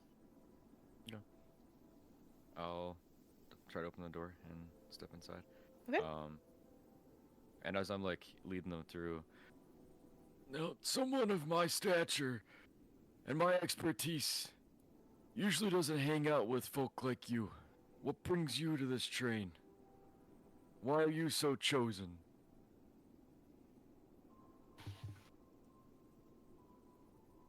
In I stayed behind, by the way. I'm sitting in the chair still. well, in literal terms, the train chose me, and it hit me. Um, Oh, Yes. I could see that mark on your face. And he reaches out his hands and like attempts to feel it. I'll let him touch me. Okay. They're very grimy, and like if you haven't washed your hands before, he hasn't washed them in a couple dozen Okay. years. You can feel like the dirt just caked on them. And you could feel like a little residue left behind as he wipes on it. Now, you shouldn't have let this train here done anything to you if you're so worthy. Starting to question their processes, and I'll step through into the next train car. You open the sliding door. It slides like all the other doors to the side. Once you get in, you notice a train car that looks identical to the one that you guys are sitting in. Rows on either side, leather bench seats. Individuals are sitting in the seats doing their own things. You can see the hairs hopping up and down. It's about the same size, same 25 rows. At the end of the train car, it's just a blank wall. There's no door. It looks like this might be the last car on the train. I'm sorry. Fucking Gilbert has his hand pulling the blinds down like he's peeking through. He's pulled it I down. see him, yeah. Do I notice anything off about this fellow Orion here, or anything else in the train car? Just like a general look around. Make a perception check. Boy, first roll. I'm gonna get his hand off too. Perception. 19. Okay. With that roll, you don't really notice anything crazy or different about the train car. It's the same as the one in front of you. Bunch of different individuals you can see. A lot of them are mostly humanoid figures. Some of them are like different creatures, but none of them really look like they're causing any problems. They're kind of all just moseying around, doing their own things. Um, Orion is just you kind of get the sense he's kind of dumb. That he has good intentions. He's not really asking or pestering you because of some different motive. He just seems genuinely curious, Okay. and that he just is trying to make conversation. Cool. I think I pissed him off. Look at him just staring at you. He has evil intent now. Oh, there you go. You missed it, Orion. I just told Logan's character that you Yeah. guys are through the train car, and it looks identical to the one that you were in before. Just a bunch of humanoid creatures, some other creatures, some that you don't really know what they are, but they all are just kind of doing their own thing, moseying around. Alright. And Mr. Deerman, I guess I'm Yeah. like following along as closely. I don't know how fast you're moving. But I slow walker. Okay. The cane's like thumping along. okay. And who are you to decide who's worthy? Well, who am I to not decide who's worthy is the better question. I'll continue to walk towards the back of the train car. Okay. Yep. You make your way. Same amount of rows, 25-ish. You're walking down at a leisurely pace, so it takes a couple minutes to get to the end. Mhm. As you get there, you're at the last 2 rows. Like I said, it's just kind of like the rows sit against the edge of the end of the car. And there's just a wall there. You kind of just stop. There's nowhere else to go. When we get near the end, I'll turn back and look at. Well, I mean, I don't know Orion, but I look back at Orion. Now, someone like you should not be questioning my authority or professionalism and I'll just like walk into the back of the wall because I expect the door to still be there, but I just look to the back of the train car. Yep, Oh. you thump into the back of the train car, and it kind of hurts. It's a big metal, solid piece of train. There's a wall there. Oh, look back up at you. Nice to meet you. Where are you sitting? With you. Oh God. Well, I haven't seen you on a train like this before. Let's head back to our seat and we could have a conversation. Perfect. What's your name? My name is Badar. Budar. But spelled butter. Bootar. The pleasure is mine. Reaches out his hoof. Oh, I'm Lucius. Insight check.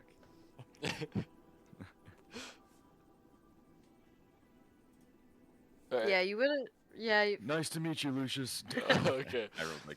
yeah. I was gonna say after that bang of your head, you probably don't remember the conversation with Carl, so this is new to you. Do you try to squeeze past Orion? Because the lanes are only big enough for one person, or do you kind of just turn around and you're staring at his face? Yeah. You turn Okay. around and stare at his face. Gotcha. What brings you on this train?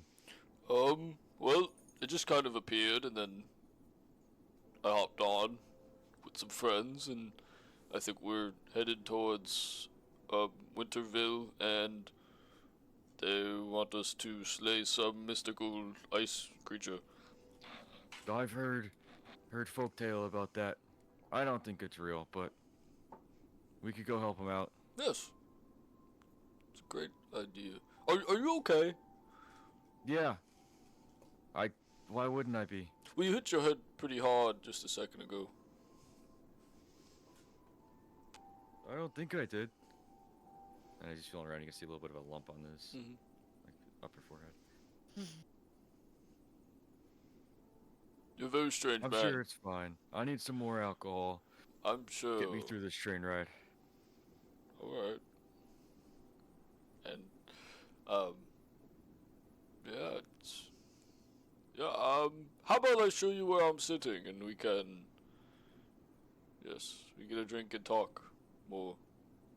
I would like that. Nice. I heard they're selling waffles too. But I don't want any of those. Last time I had something like that, bad things happened. Oh, His eye twitch a little bit. I didn't mean to offend you, I find them very delicious. Well, I'll forgive you for now. Yes. I also know the Let's- owner. Don't care. Alright. Try to start walk past you. Okay. As you walk past, it's very, very tight. So you're kind of like bumping back and forth with Orion. Your cane's kind of like just wobbling around, hitting everything around it as you try to get through.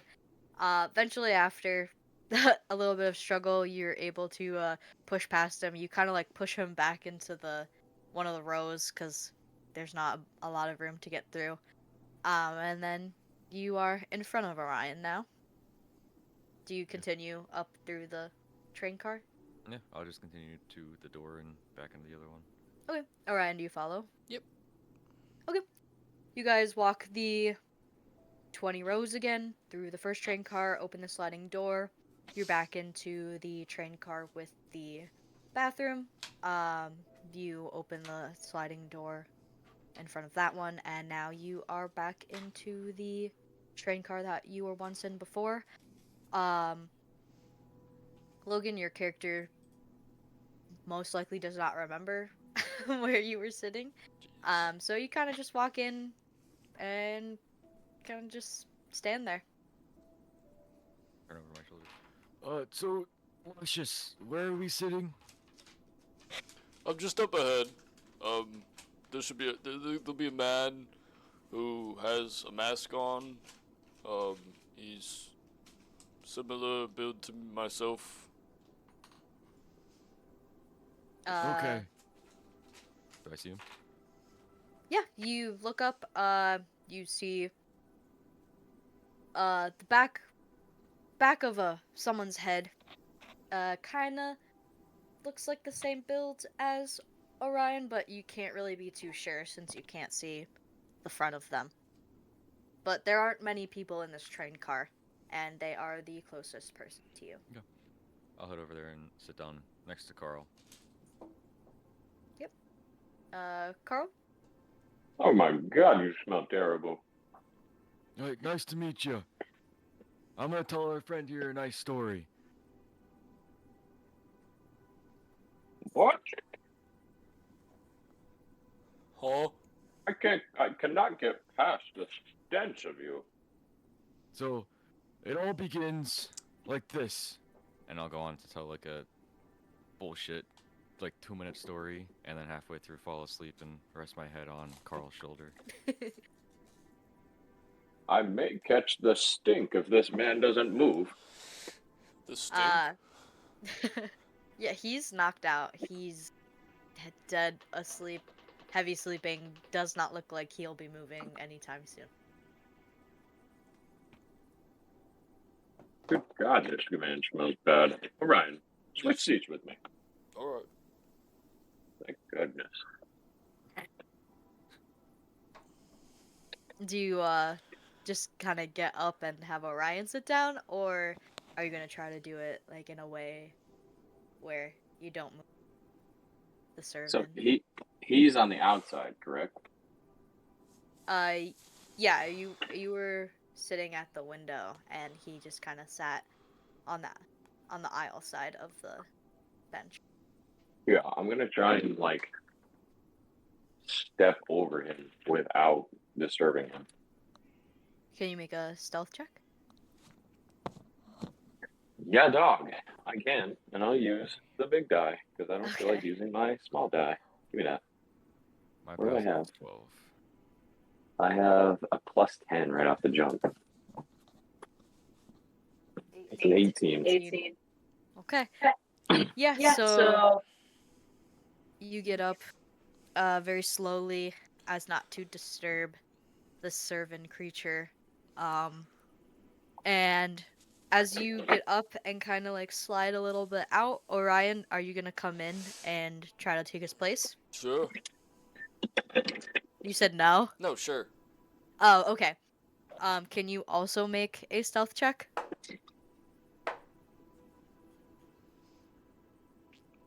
9. Alright. So as Carl gets up very politely and nicely as not to disturb this servant creature, you come in and you're able to kind of like slip past Carl, but as you do, you kind of like fall over into the seat a little bit.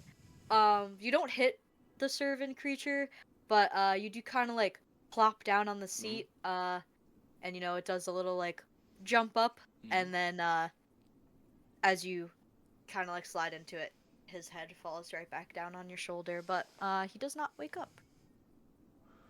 I mean, I've smelled worse, honestly. I know. When Lucius was around, that was Yes. brutal. Yes. He had an Odor like no other. Did your mother ever bathe either of you? I mean, obviously you took it upon yourself to bathe, but your brother, good God. Our mom wasn't really around that much. You know, when we were What about your children. father? You know, yeah, he bathed us, but you know, at a certain age, it's expected that you take it on, and as most men do, we didn't very much care. I still don't care too much. I feel like Lucius would have been bathed by his father up to the age of 18. Yes. Am I correct in my presumption? I am? Okay. Well, no, you're not correct, but I'm sure he would have liked that. But no, we were on our own by that time. You know what I've never asked you before? How old are you? Well, let's see. To the down, carry the 4. You're adding your own math Yes. for your age? I have lived, I think, about 30 something years. I stopped counting. As you guys are having this conversation, you start to hear boom, boom, boom. And it kind of, gets like a little bit faster. Boom, boom, boom, boom. You see the sliding door from the front of the train car whoosh open. A big, burly looking guy, large beard, big beer gut, braided mustache, comes barreling down the train car. He's running at his full speed, but to you guys, it kind of looks like slow motion. And he's just boom, boom, boom, boom. Train car's kind of shaking a little bit. And he's screaming. He goes, "Watch out! Watch out!" And he's making his way to the bathroom. He's looks like he's in a lot of pain. He gets past you guys. Boom, boom. Shakes, the seats a little bit.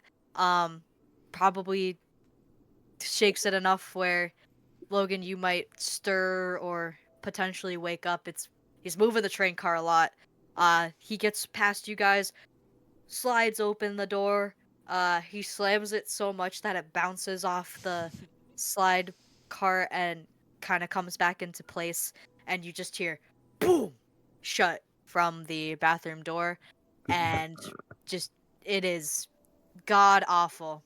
You hear sounds that you have never heard before coming from a bathroom. You could tell that this guy, whatever happened to him, he is in pain. He's screaming in the bathroom. You would think that he was being tortured. Fred must be And, using his special recipe. Yes. And after that, after he gets past you, you kind of notice that you three are the only ones in this train car now. Everyone else has kind of moved on and gone to different places.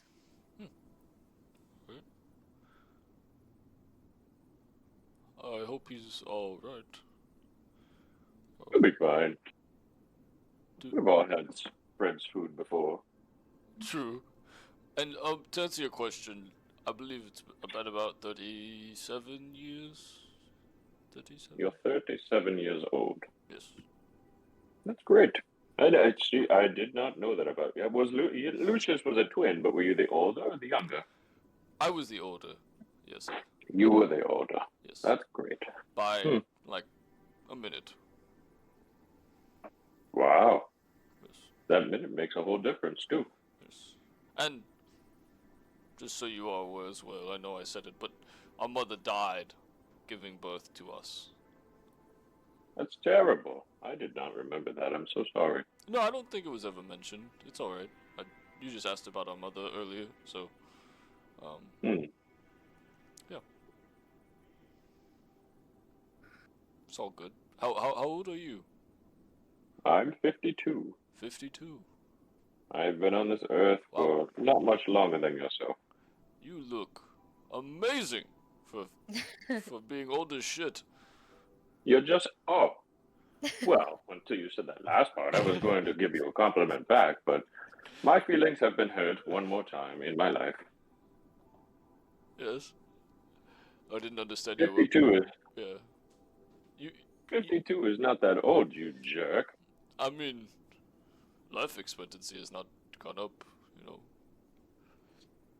Maybe not for your race. Oh wait, My are you? race, it's a couple 100 years. Aren't you human? I'm a high elf. What? This whole time Have you not known that? This whole time I thought you were human. I'm a high elf. Huh. Well, how long? Dude. How long do your kind usually live? A couple 100 years, from my understanding. Oh wow. Well, you are. Then you're just a baby. I'm young. You can just say it. I'm young. Yeah, you are. Okay. Wow. These are the moments that I cherish a lot. Not pickpocketing you, not shoving you into a closet with somebody else, but learning about you. Yes. Oh, I could talk forever if you ever want me to. I don't, but that would be nice. Every now and again. Yes. I just. Go ahead. Bree, you got something? I'm just listening. Oh no. I just, I wish Lucius was still around. I do miss him dearly. But it seems that he's Agreed. on to better things, and that's good for him. He was our little beat-up plaything. We like to make fun of him, but I do miss his charm that he would have and bring to the table. It was always a good time. Maybe one day he'll return. I don't know, I feel like I've lost my purpose when he left, because I've spent my whole life protecting him and making him, well, you've seen what he gets into, and Yes, but even though he's not around, that doesn't mean he's not here in spirit. yeah. You can continue to move forward with your lives' paths moving in different directions, but that doesn't mean that they won't intersect once again. That is true. Funny enough, you say that. I actually, recently, and I didn't tell anyone this, other than Lucius, but I guess now that you're here, I could talk to you about it. I've come in contact with my mother, quite recently, on multiple occasions, more times than I would have hoped for the occasions it happens, but it's been nice to talk to her. As a spirit? Yeah, I guess you could say that, yes. Because you mentioned that she died at birth. Yes. At one of your births. I've had a few close encounters with death recently. A bone. There was that, and yeah. Well, each time I've basically died, she shows up and we talk.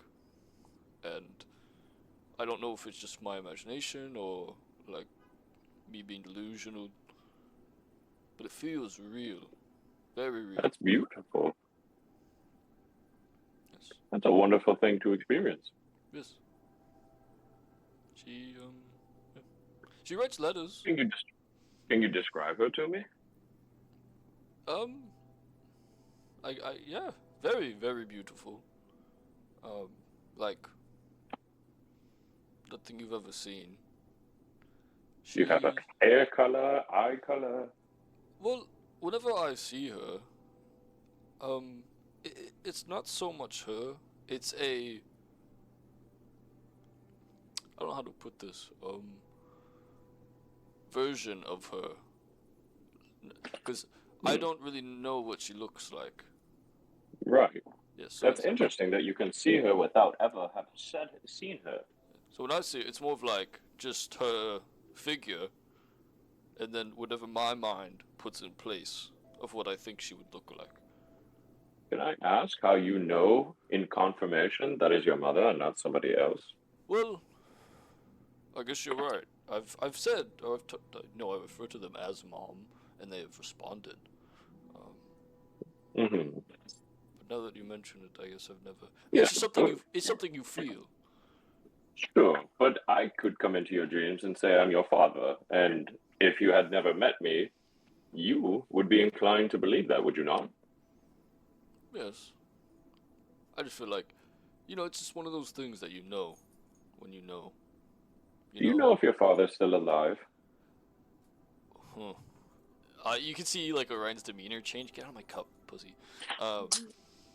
And his demeanor like changes for a second, and he like goes more like front, like less loose and like, my father.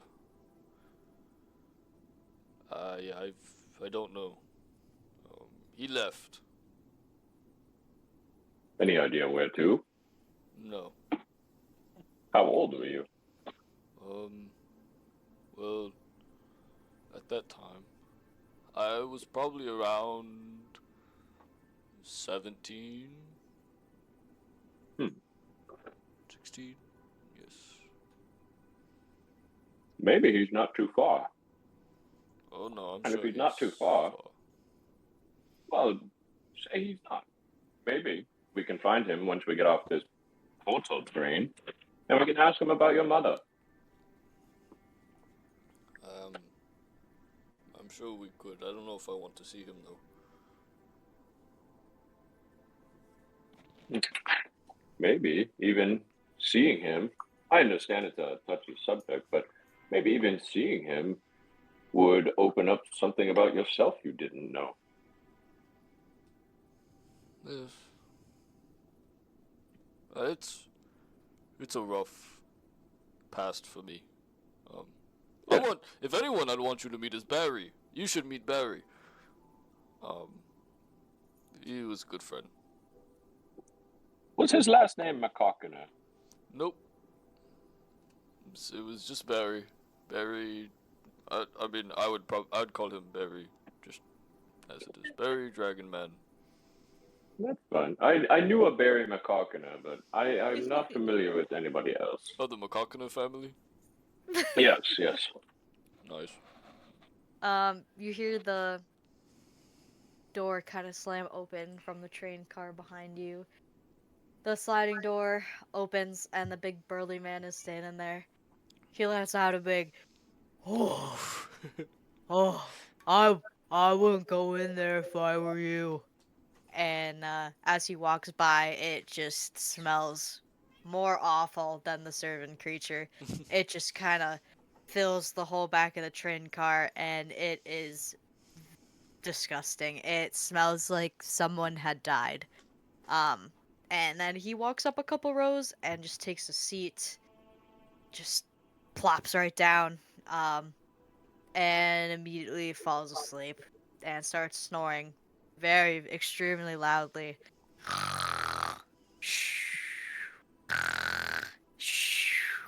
Just really snoring and just in a deep sleep.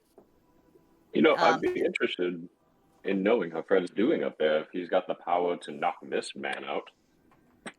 Yeah, let's go, see what he's doing. And thank you, Carl. I appreciate you opening up to me. It's not often we get to speak like this. Yes, I do enjoy it.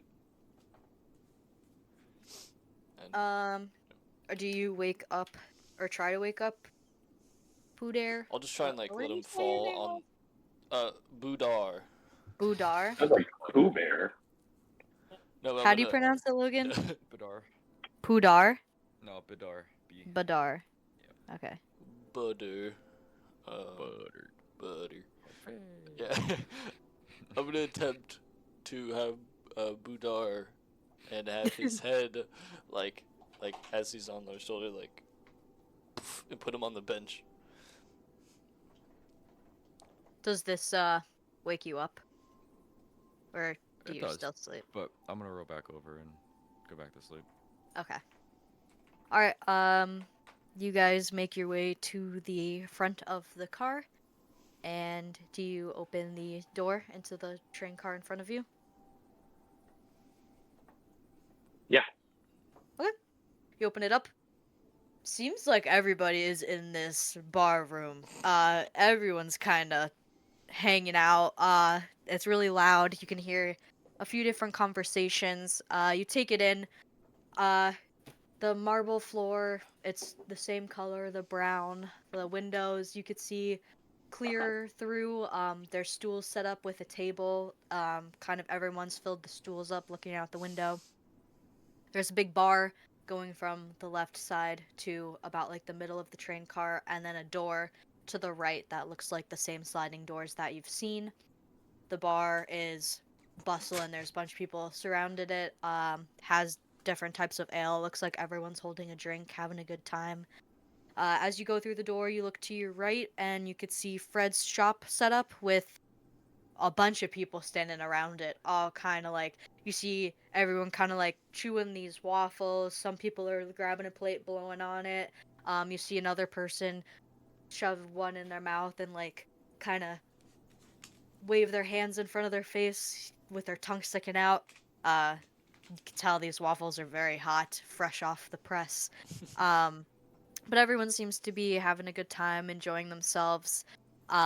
Fred looks like he's really working over there. He's got a line, about like 4 or 5 people lined up in a straight line, waiting for their waffles, just holding silver pieces in their hand. Everyone kind of gets the idea about the price and the good 2 for 10 deal. This man is killing it. Yeah. He's doing a great job. Usually you're the salesperson. It looks like he's taking a few notes from me, and he's doing it himself. Fred, there's someone standing in front of your stand, holding their gold. 2 waffles. 2 waffles? So they're holding gold. Are they getting drunk? All right. Here are your waffles. Be They careful, they are hot. they take the waffles, hand you a gold piece. Keep the change, and take their waffles and walk away. Next person comes up Well, thank you. with 10 silver. 2 waffles, Here you go. and they take their waffles, hand you this 10 silver, and it's just kind of like a repeat process. Just people lining up, coming in. Everyone's really excited to try this new food, and everyone seems to be enjoying them. I don't know what happened to that one big guy in the back of the train car. Everyone else seems to be completely fine. He may have just ate too many too fast. Um, but yeah, the bartender is another hair in the back, a Harangon. He's slinging drinks. You could see there's like cups lined up, and he has some sort of big metal cup that he's shaking about, and he's pouring out drinks all in a row. Looks very good at what he's doing. Seems kind of like a professional. Um, Everyone is just having a good time. Some people are, kind of looking more drunk than others, swaying about. But everyone is just kind of hanging out. And then, if we want to pause there for a little bit.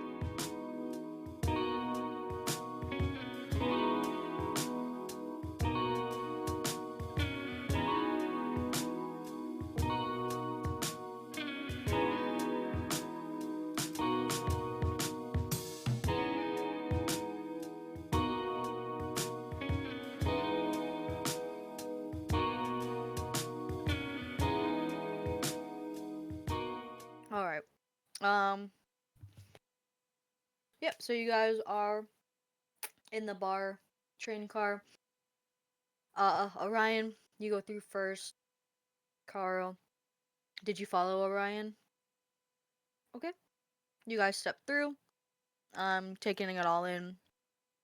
Watching Fred just whipping waffles left and right, slinging, just super busy. It doesn't even get a second to breathe. You notice that Badar didn't follow you guys in. He kind of rolled over and fell back asleep. And it's just you two in the train car.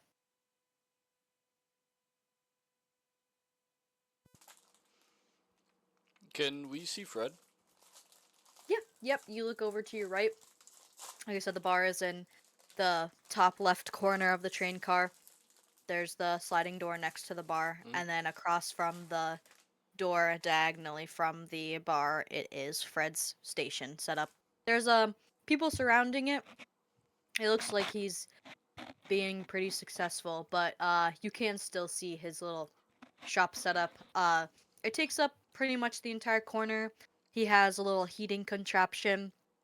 You could see there is a table set up, and people are kind of like standing at the table getting served the waffles. He has a little kind of machine that fits 2 waffles on each side, as you could see. And he's just hustling over there. You could see people with silver pieces in their hands, some other people with money bags kind of on their belts, getting ready to get some coin out.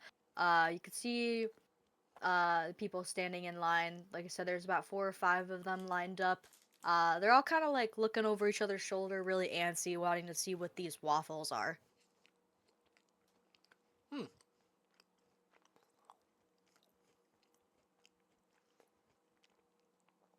And then, like I Shout said out to before, all the pair. Sorry. like I said before, there's the barkeep. It's another hand gong, just slinging drinks.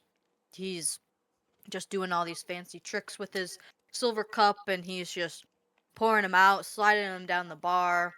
He looks real good at what he's doing. Alright. I'll be honest. It doesn't look like he needs our help. However, I actually would like a waffle, so I'm going to go get one. Would you like one? Yeah, that sounds like a great idea. Just not using the recipe that big large man had. Okay, you guys walk to the back of the line that's already assembled.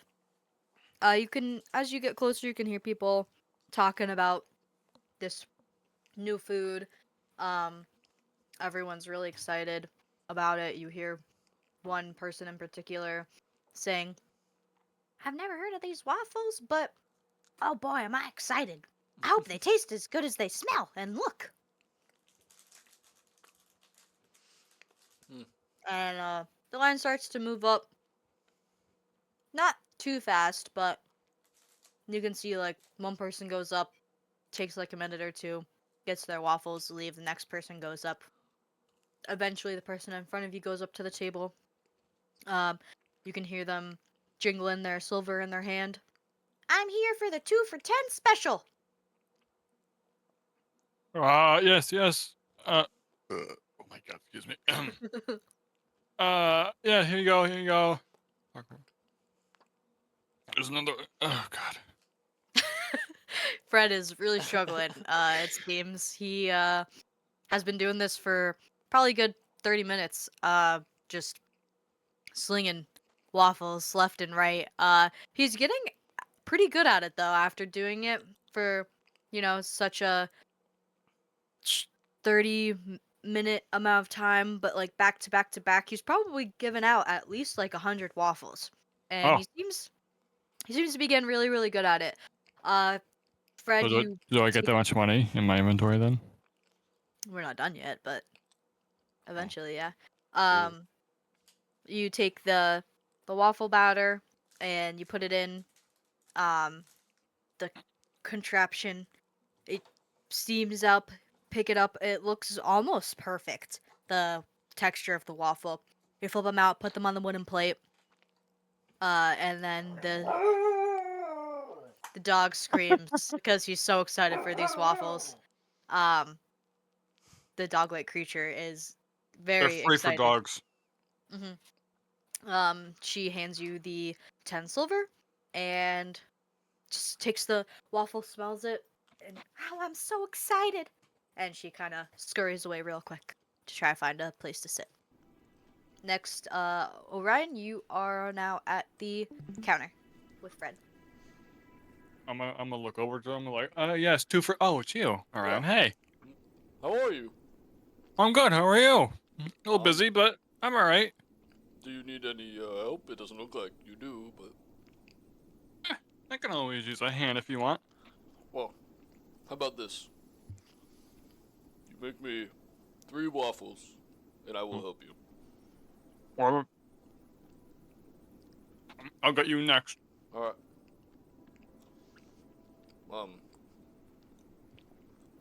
What about me and my chopped liver? Mhm. You see Carl peek out the side from Orion over his shoulder. I didn't see you there. Well, how many do you want? I'll take one. Well, all Yeah, right. just one. How's it going? Has it been rough? It doesn't look like it was rough, but how was the start? How did you convince them to let you do this? I told them they're the most powerful thing in the world.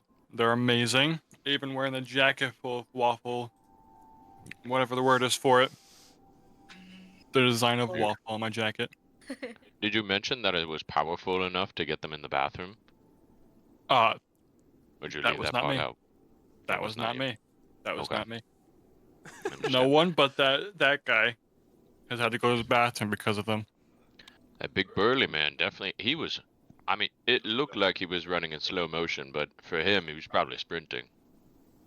Oh yeah, probably. What I are you felt charging for these? so. It's 6 silver pieces for one, and 10 silver pieces for 2. Is that the price you started at? Yes. No kidding. It seems like you have a grip on the market the second you started. Yeah. You Wow. taught me a lot. See, and I'll be honest with you. I was going to come up and demand 20% of your earnings because I had given you the idea, but it gives me great pleasure to see that you are succeeding without even needing my help. So the 20% is more than earned in my heart by watching you succeed. Well, thank you. Or it could Oh, be the thank you. mustache too. Your new look is fantastic. I know, You right? look like one of the armed guards. Well, maybe that's why they're buying all of them. They're scared of me. I don't think they're scared of you. I think they Nah, admire fine. the mustache. But yeah, I'm doing good in this. Just a little busy. Yeah. I had to If pee it for just, like 30 minutes. I mean, if you want, I can step in for a quick second so you can pee. Yeah, if you would like to, sure. Yeah. Of course. I'll be right back. Run as fast as I can to the bathroom. Okay. Yeah, you scurry on past your shop, get to the sliding door behind you, and go through it. Go through the 25 rows. You pass that big burly man, snoring crazy loud, really knocked out. You pass him, then you look to your right and you see that servant-like creature sleeping on the bench as well. You go back to the end of the car to the sliding door, open it, and just a whiff of just this god awful smell kind of hits you in the face. Uh, just it smells like somebody died. Um, the door to the bathroom's wide open. It kind of seems like the smell's coming from there. But yeah, it is just not very pleasant. Who died in here? My God. I would have heard him go by, right? Yeah, you would have. Yeah, if you're sleeping light, you would have heard him walk past you. Yeah. Because the I'm gonna wait. train's very silent since no one else is really in the car except for the dude snoring. Okay, cool. I'm gonna wait for him to go into the bathroom, and then I'm gonna head up to the door. If he goes in. Fred, do you go to the bathroom? I'm gonna be like, and go in. Okay. You go into the bathroom. As soon as the door shuts, the sign on it says, occupied and red. Logan, your character, Bedair, he can hear the door kind of close. You get up and walk back towards the sliding door in the back of the train car. You can wait for Fred to finish up. In the train car in front, where the bar is, Carl, you have kind of taken over. People waiting in line are kind of getting really impatient. They really want these waffles, and Oh boy. they are just waiting for you to start making something. So, I've been around Fred for quite some time. I've been around him making the food.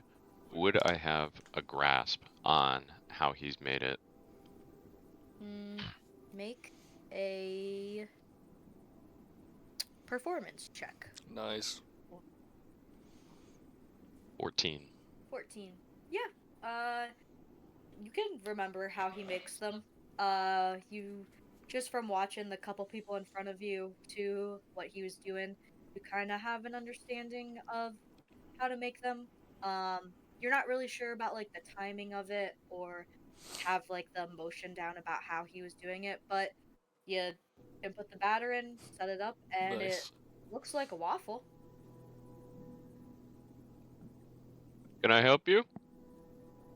Yes, can I do the two for 10 special? 2 coming up. You take the batter that's already pre-made, put it in the heat contraption, and then you just kind of like sit and wait a little bit. You know, don't really know the timing of it. Eventually, you feel like it's a good time to open it. You open it. They're a little crisp, but not burnt. So you take those, put them on the plate, hand them over.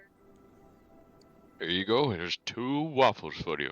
That'll be 10 silver. They hand you over the 10 silver. Thank you so much. They take their waffles. They go. Next person comes up. I'm gonna pause here. Everything that I make here, I'm pocketing. Okay. Alright. Next person comes up. One waffle, please. Of course. You do it the same way. This time you do it for a little bit less time, because you saw that those were a little bit too crispy. Take them out, and this waffle looks almost identical to the ones that Fred was making. This isn't so hard. That'll be 6 silver, please. Oh boy. See ya. 7 silver. You can't count. Thanks. Takes the waffle, and then this, repeats itself a couple, 3 more times. Just everyone's really excited for these waffles. People are getting kind of pushy. They just want them immediately. Going back to Fred in the bathroom. Smell is just awful. Are you trying to hurry up and go to the bathroom pretty quickly? Yeah, I'm trying to get back to doing it as fast as I can. Yeah. So you're in there, do your thing. There's a sink you can wash your hands off, towel to dry off, and then once you're done, you can open the door and have the green sign click on. You open it. Do you go back through the train car that you guys were sitting in towards the bar? I'm waiting right outside the bathroom door for him. Oh, you walked through the train into the bathroom? Yeah, Okay. I'm right outside the door. Gotcha. Alright, Fred, as you open the door, the green sign clicks on, and you can see the servant-like creature standing. Ooh. Hello. Are you a monster? No. Alright, I'll look somewhere else. Do you want to help? I'm a little busy You look right now. you look like a monster helper. Thanks for helping. And I'll start to turn back and head back No. to the train car where the bar is. Come on, follow me. I know it's scary, but I'll help you through it. Like, start to come along. Yep. You Okay. open the sliding door. Go through. Carl has this. Alright, I'm on my way. Okay. I'm keeping an eye out for a monster. So, what kind of monster are you looking for? Oh, it's a monster. That's all I know. Been hearing about it forever. I don't think it exists, so we're not gonna find it. But just in case we do, I'm throwing you out in front of me. Oh. Okay. Are you talking about the monster we're on our way to go and fight? Yeah, I appreciate the help. Well, I don't know. We're not there yet, so it's gonna be a while until we find him. Are you making your way in the train car towards the bar? Yeah. Okay. Yep. As you continue walking, again at your pace, very slowly, because you're an old man with a cane. Walk past the big snoring guy, still passed out. Fred really did a number on him with the waffles. I'm not sure what happened. Uh, he, and as you get closer and closer to the sliding door to the bar, you can hear like the hustle and bustle of everybody in there. It's kind of loud now. And do you open the door and go through? Yeah, I storm on through. All right. Side door opens. You enter into the bar. Again, same scene as I've described before. It's new to you, but You're good. you go through. Everyone's kind of hustling, bustling. You see the line of people at Fred's waffle stand that now Carl is standing in front of, Okay. slinging out waffles. I push my way to the front of the line. Go up to Carl. Are you a monster? I'm gonna go back Excuse me, behind sir. with Carl. You must be absolutely daft if you don't see the people you just pushed through that are currently waiting. Oh, I'm not waiting for food. Are you a monster? Please get to the back of the line. You don't look like a does he look like a monster? He looks at you, Fred. No. I'm trying to. Alright. I'm gonna look at Carl and be like, he's trying to look for the monster we're all going after, but we're not gonna be there for like another 30 minutes or so. No kidding. And we have a bunch of hungry customers here, and this buffoon is just pushing through. Well, isn't that nice? You think the world revolves around you. I'm keeping You my eye on smell you. bad. I'm walking away and heading to the next train car. Alright, You know what? I didn't get a single breath of nice clean air since, like, ever. I was in the bathroom, it smelled like shit. I walked out, he's standing right in front of me. He smells like shit. Alright, Badair turns away. You start walking to wherever you'd like to go. People in the line are giving you very dirty looks for cutting. They do don't not care. like cutters. But Air does not care. He's walking on. They're pissed. They are just staring you down as you walk. After you pass them, they turn their attention back to the stand. You serve Carl about maybe 3 more people.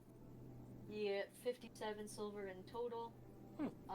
The line kind of is dwindling down now. There's only one person left. Everyone else kind of looks like they've had their fill of waffles and are kind of now all hanging out, satisfied, drinks. Seems like everyone is kind of settling down. Last guy comes up to the stand. How can we help you? One waffle? Alright, you know what? I'm gonna give you a little deal because you're my last customer. You've been waiting a while. I'm gonna give you 3 silver for 1 waffle. Oh boy! Hands over 3 silver. And just wait for a waffle. Here you go. Oh, thank you so much. You're very welcome. Have a good day. You too. Takes the waffle. And it doesn't look like anyone else is waiting for one. Looks like everyone kind of has one in their hands or is finishing up with one or just, seems like they've had their fill. And it looks Surprised they were all spill the tea waffles. but it looks like everyone's pleased and happy. They're just kind of hanging about. Look, I almost said Orion. Carl, give him a fist bump. Badair, did you go anywhere specific? Over to the bar, or finding a seat, or just kind of like standing in the middle of the room? He would look for another door to go through into a different car. He's looking for that monster now. Okay, yeah. Make a just do straight roll actually. 11. Okay. Yeah, through like the hustle and bustle of the crowd, everyone's kind of like gathered together in like the middle of the train car floor. You do see a sliding door to the far right corner across from the bar. Kind of like the sliding doors that are about the train to get into different ones with the fog glass window. Slide. Okay. He would go through that and continue to make his way about the different cars of the train. Okay. You could go back to the rest of them though, so he's just gonna do his thing. Okay. Yep. You do notice though, as you go to the door, it is locked, so you cannot get through. Alright, Badar would sit there and try to keep shaking the handle until it unlocks. All right. Yep. Going back to the Fred's waffle stand. You guys are just kind of standing around. No one's really coming up any. Alright. You know, Carl, since you helped me out so much, whatever you made while I was gone, you can keep. Oh, no kidding. That's so kind of you. Alright. I appreciate it, Fred. I only No made problem. 12 silver, so it wasn't, Oh, that much. well, you can keep it. 2 Thank you. waffles. You guys notice that Badar has kind of disbanded from the group. But it seems like, everyone's just kind of hanging around, not really doing much. You hear over the loudspeaker. Hello, passengers. We still have about an hour to go until we make our way into the city of Suburbia.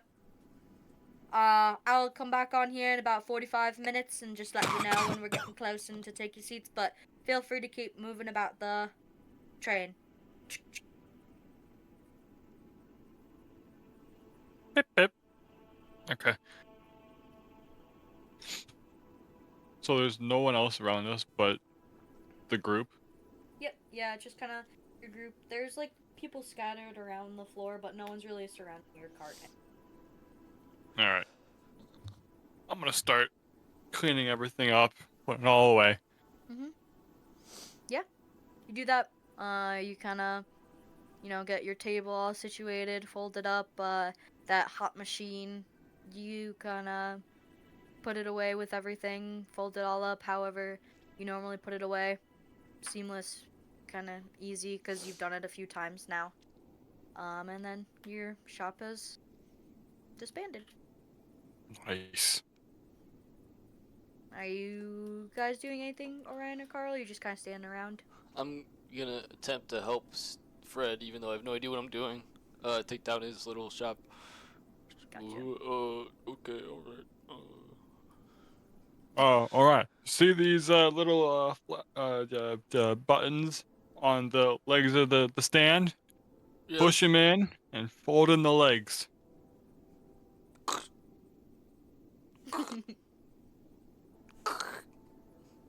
Perfect. Great, great. I'm just gonna take this over here away from him. Yep, with Orion's help, barely, you get all your shop stuff settled. Cool.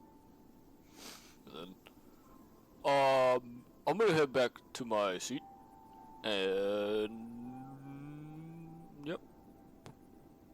Goodbye. Yeah, relax for a bit. Is that a giant guy that was running okay? I saw him run out of here. Oh, you mean the larger fellow shaking the Yeah. chain? Or Yeah, the with the mustache. boat on land? Yes. Land boat. Yeah, see, I think he's alright. Okay, that's good. That's good. He was the only one that reacted like that. I wasn't sure why. Few too many. Probably.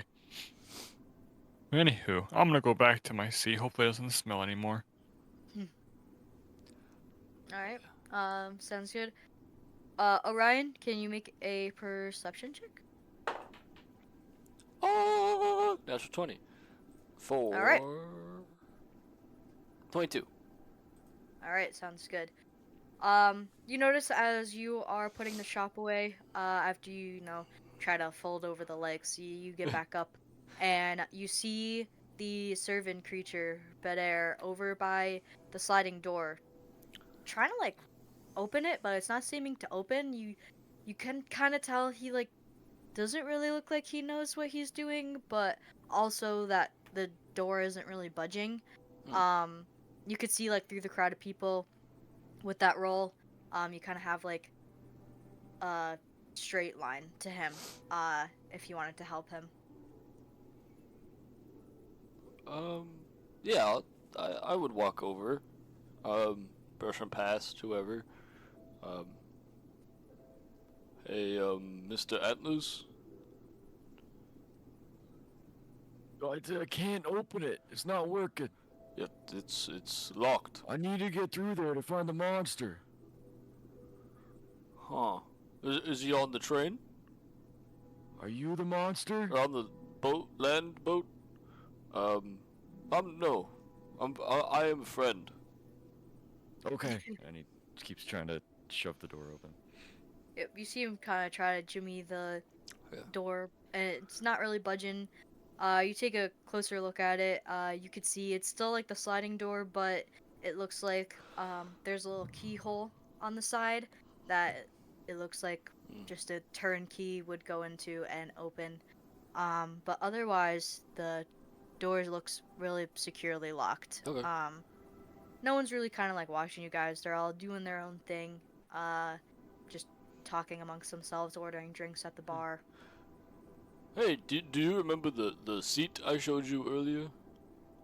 Yeah. We should head back there. Oh. Okay. Oh, alright.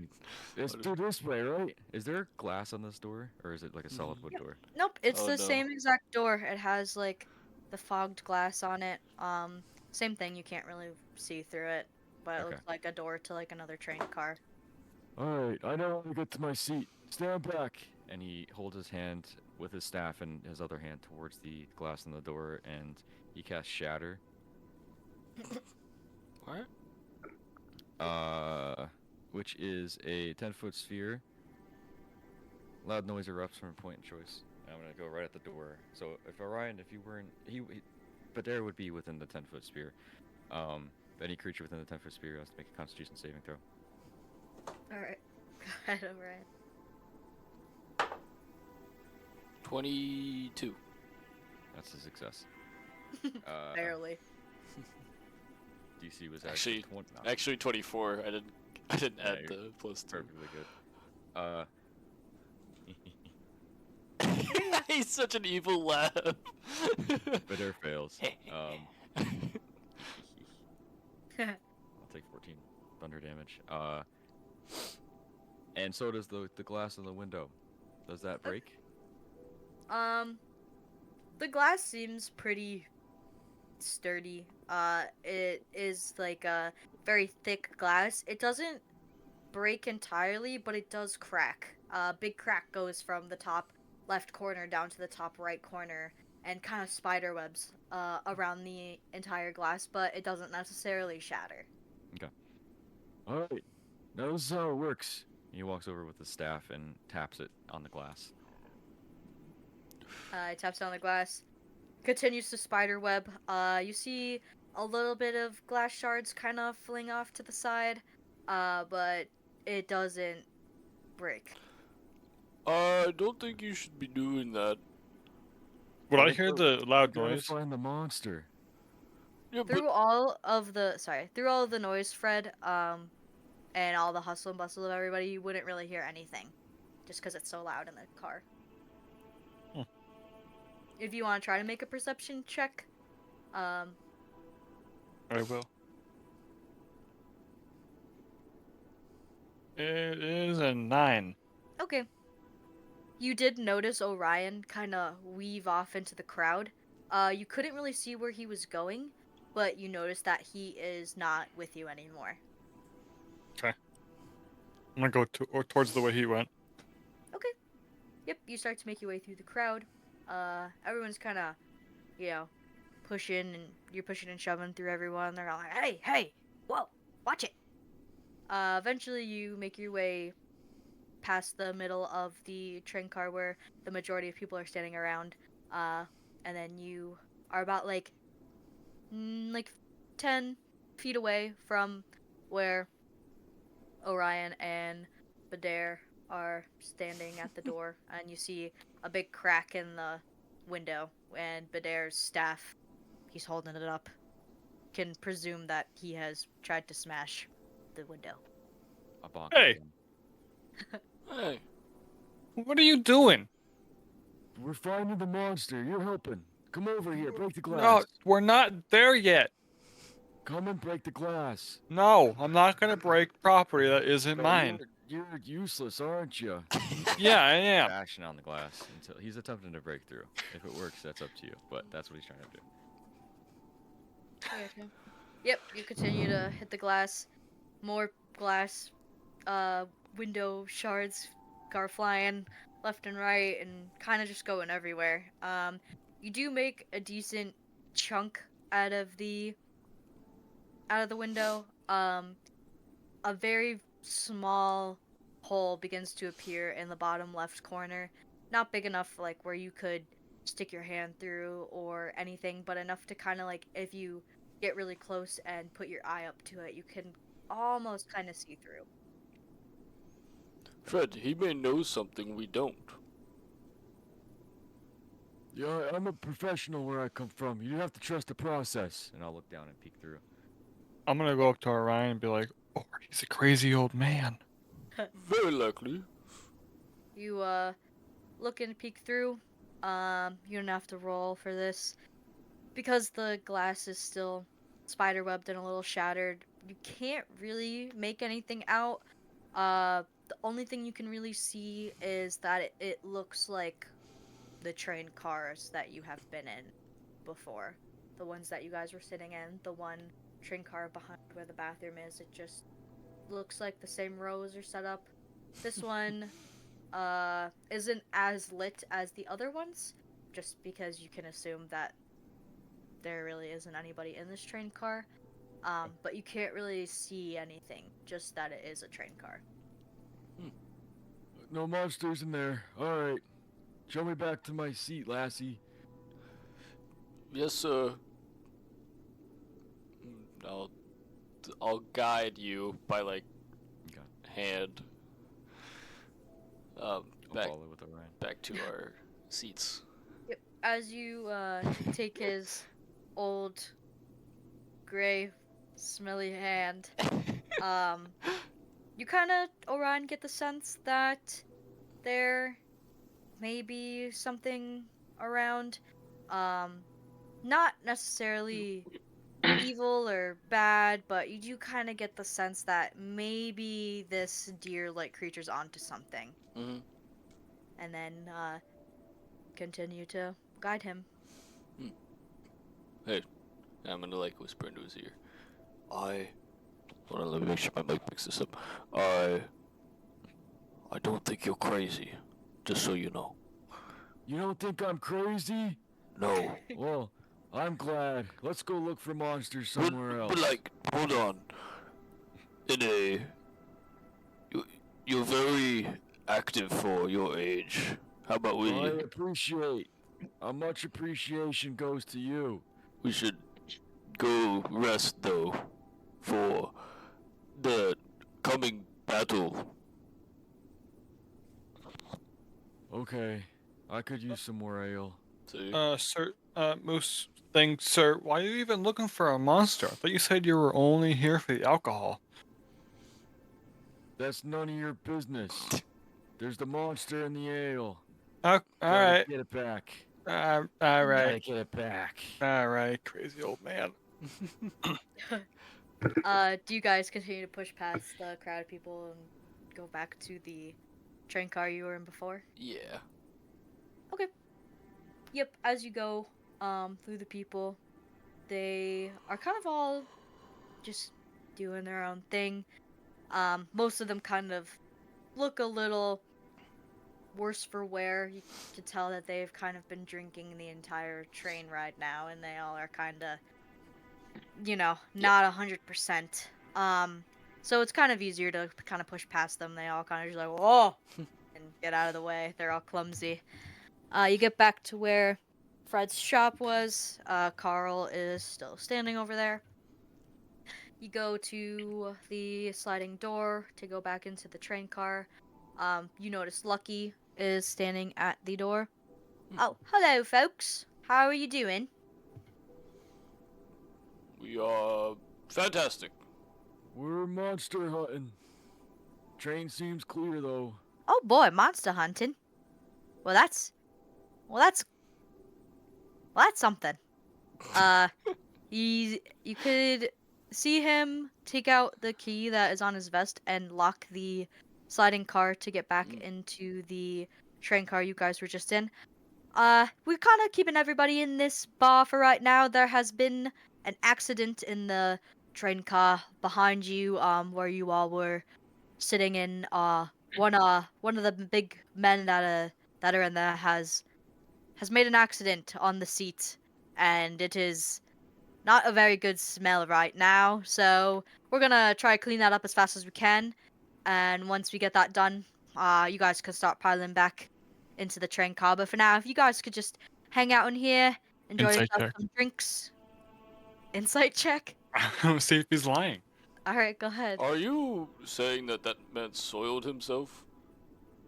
Yes, sir. Unfortunately, Oh wow. You must uh, have seen the monster. I It's was in there. I need to get in there. And I'll go over what? to the door and try to get Yeah. in. What did you roll, Fred? 20. Okay. You could tell that he is being very serious. This man indeed shit himself in the train car.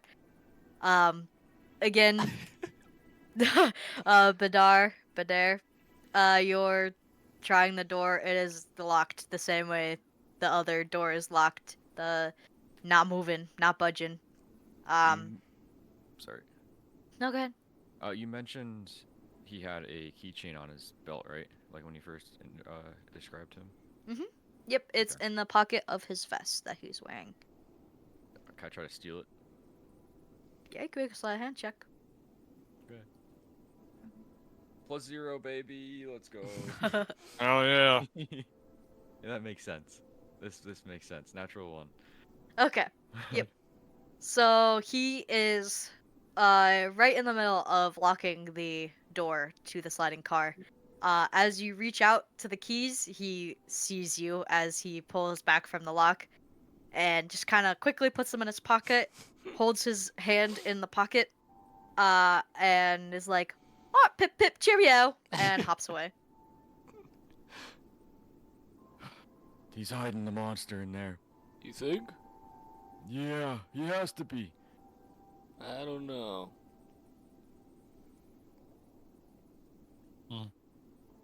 Whatever. I give up on seeing if you're a crazy old man. I'll just go wherever you go. All right, I need If a you nap. if you shower. I need a nap. Okay. Let's go take a nap. And I'll go Okay. find a spot to take a rest until Yeah. the train gets to the destination. Yep. You actually just there's no really open seats anymore, but the area's cleared out where Fred had his shop because it was just finished being put away. So you just kind of go sit in the corner and where his shop was and kind of put your head against the train wall and go to sleep. Carl, you're still standing where the shop was too. You are all kind of together now. Orion and Fred are like maybe 5 feet away from you, standing at the sliding door. But you're also kind of in the area, so you notice the deer-like creature, the cervan, go over and sit and take a nap. You saw the interaction with the Tarangon with Lucky. Orion, Yes. who is this guy? I think he's just like us. He's just a little misplaced, you know. Did he tell you his name? Butter, I think. Butter? Yes. His name is Butter. Yes, 2B's. I mean D's. Is that why he smells so bad? Does he have like moldy butter on himself? No, it's just his name. Buddha, Bidet. Budar? Yes. Bidet? No, Which one is it? Buddha. Budar? Two A's. Budar. Yes. As you guys are having this conversation, you can see people are just starting to kind of like mosey around, not really knowing what to do now that they're all in this car. You see the rabbits hopping around, making sure everyone's okay, no one needs anything. Just moving about. Hey, Miss Rabbit lady. You see the rabbit hopping around you guys. She hears you because supersonic hearing because she's got big ears. Mm. She comes over. What can I do for you? Would you know how long until we get to the place we are going? Yes, probably about. She checks the little pocket watch that she has. Probably about 50 minutes. 15 minutes. All No. right. 50. No. 50. 50? Yes. Wow, this land boat is slower than I thought. Yeah. All right. Guess we'll wait here for 50 minutes. Oh, That good. was it. Is there anything that you want to do? You want to go to the bar? You want to try to find a seat? I'm gonna find like a little bit of an open area and get my supplies that I got from the one guy and make all my special waffles. Okay.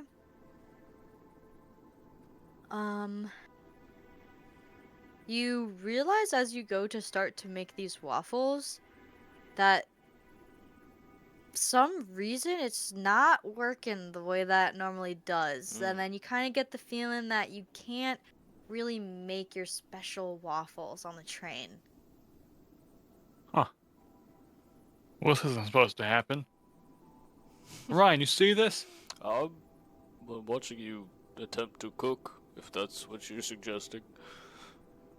The magic abilities aren't being imbued into the waffle. What do you mean? Yeah.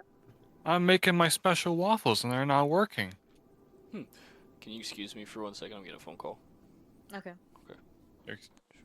As you go to make these waffles, you realize that as you try to put your specialty ingredients in them, the waffles just aren't taking. You keep trying to put the ingredients in, but it just keeps making normal waffles and not really using the ingredients that you're adding. You're not losing any ingredients, but it's just not being put into the waffle. You just keep making normal waffles. Guess I'm not gonna do that. All right. Carla, are you going to do anything? No, I kind of just sitting idly, just kind of keeping an eye on Pooh Bear over there. Okay. All right. Can't make these waffles. I'm just gonna take a nap. Alright, do you want to find like an inconspicuous area, or are you gonna try to get a seat? No, I'm just gonna where I am, put everything away that where I was trying to make the waffles and just lay there. Okay. There are people around. You can't really lay down anywhere where you're at. The only really place you could go was where the deer creature was, Badar. He is laying there, so there's really no room. Unless you wanted to try to lay on top of him, or you could find hopefully a different area that maybe you can spare some people. But everyone is kind of in this bar car, so it is kind of packed. I'm gonna look at Butter and be like, this is the only place to lay. Fuck. And I'm gonna walk over, pull out a waffle clip, put it on my nose, and try and sleep. So I only breathe through my mouth. So you go and lay right on top of him. As close as I next to him, but not right on top of him. So I'm not breathing in his fumes. Okay. You go to try to lay next to him. Like I said, there really isn't a bunch of room. You kind of like wiggle your way in. You're hitting him a bunch, trying to get up close to him. Just really, disturbing his sleep. I'll just like give a stretch from Fred doing that, put like my arm around him and go back to sleep. All right. Yep. Badar spoons you and goes right back to sleep. He, for an old skinny old man. He's got a lot of grip strength. So he kind of grips his hoof around you, and you're kind of stuck there now, unless you want to try to fight your way out or try to move his arm. But he's got a pretty good grip. I'm gonna try and push his arm away. Yeah, you try to push his arm away. With some force, you're able to move it a little bit. It gets out of the way and kind of like flings over, but then comes right back around and holds you again. All right. Fine. Just lay here with his stinky ass armpit next to me. Yep. Orion and Carl, you both see Badar snuggling Fred. Fred looks uncomfortable, but Badar looks really content. Kind of like he might be having the best sleep of his life. He's very comfortable. Well, I didn't know you were so caring. Help me. We mustn't awaken someone from such a wonderful sleep. Go like down to scratch my own ass, but I scratch Fred's instead. Yeah. Fred, you feel his arm kind of move away from your side where you're holding, and you feel like the sense of relief, like he's not holding you as hard. But then all of a sudden, you feel something on your butt, and it's kind of scratching you, and you really don't know how to feel about it. I try to stand up as fast as I can.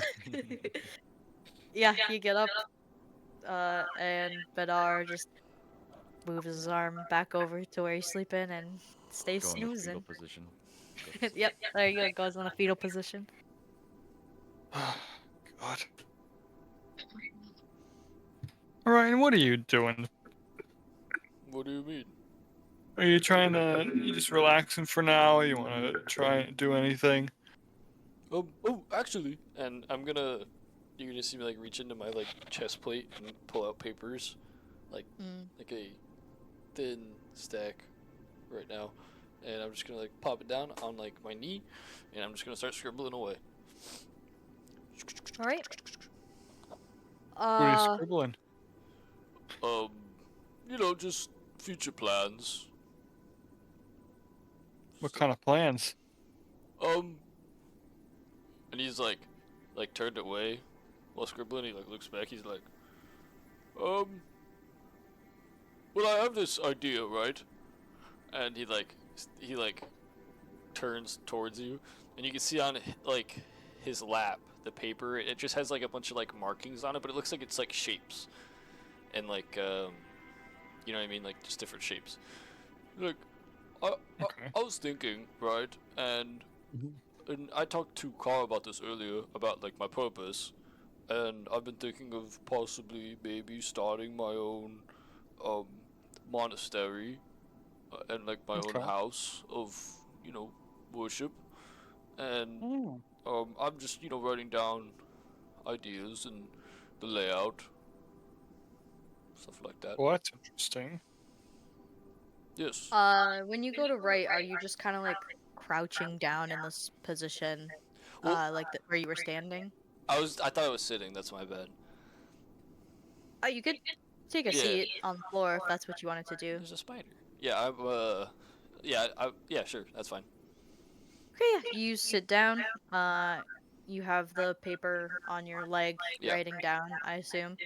Yep. All right. Like I said, everyone around you's kind of drunk and moving around, so you're getting bumped into a lot as you're trying to write. And it's getting really difficult to try to write on this paper as people are bumping you, and your pen's kind of like moving back and forth around the page, and instead of writing words, you're just kind of drawing scribbles at this point. Okay. Because people just don't seem to notice you. They're all in their own little worlds. Okay. But I'm saying now, Fred, that this might not be the best time to do this. However, I do want to do it.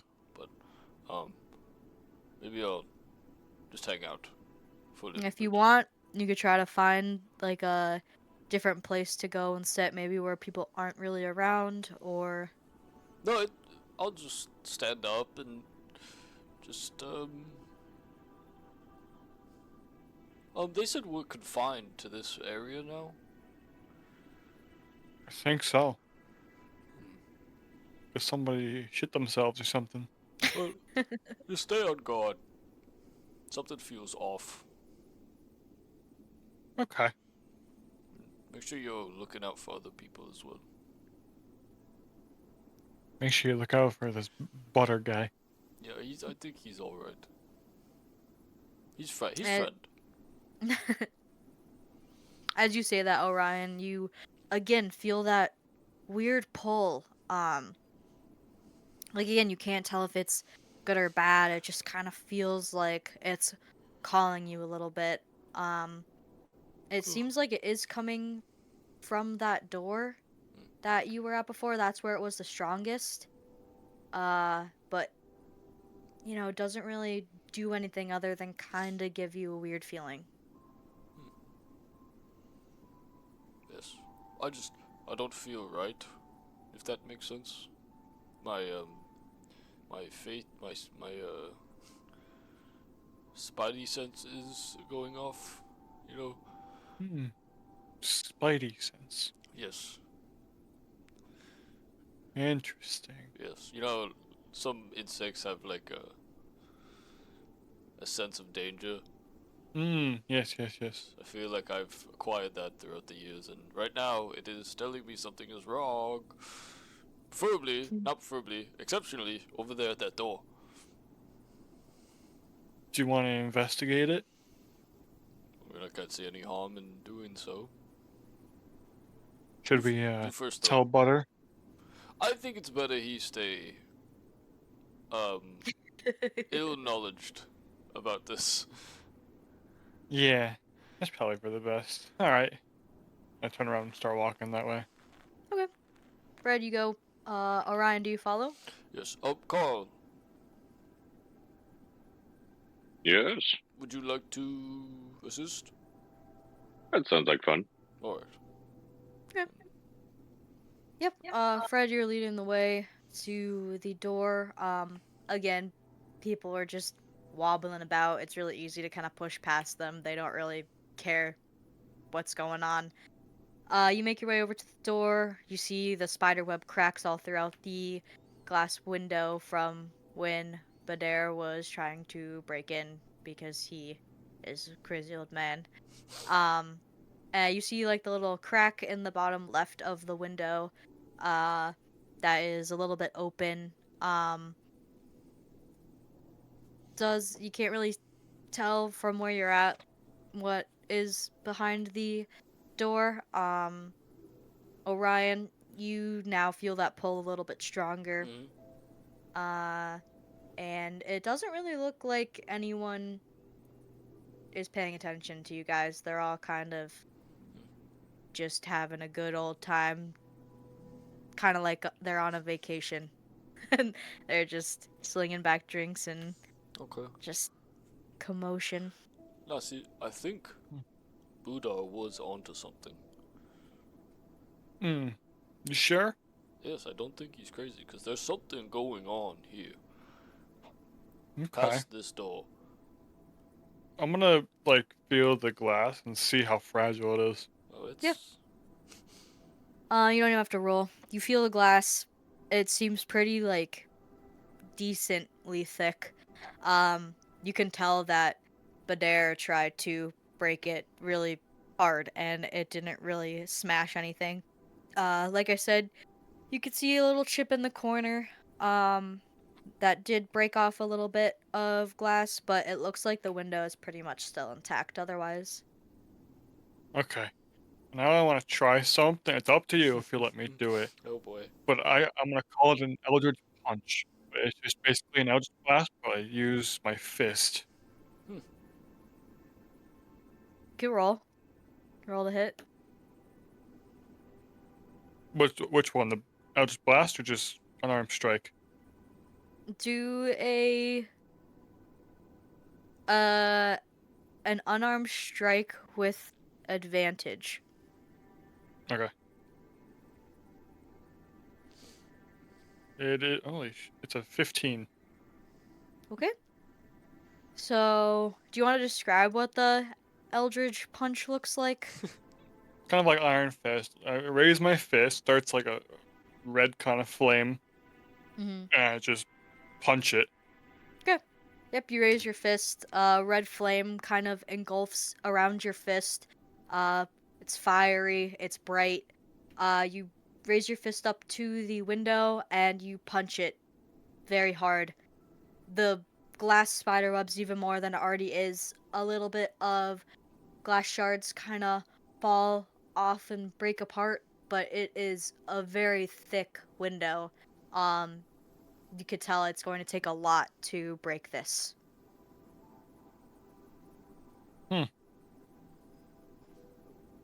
Okay. Orion, any ideas? Well, we could have the guy that usually opens doors open the door. And I'm gonna point to Carl.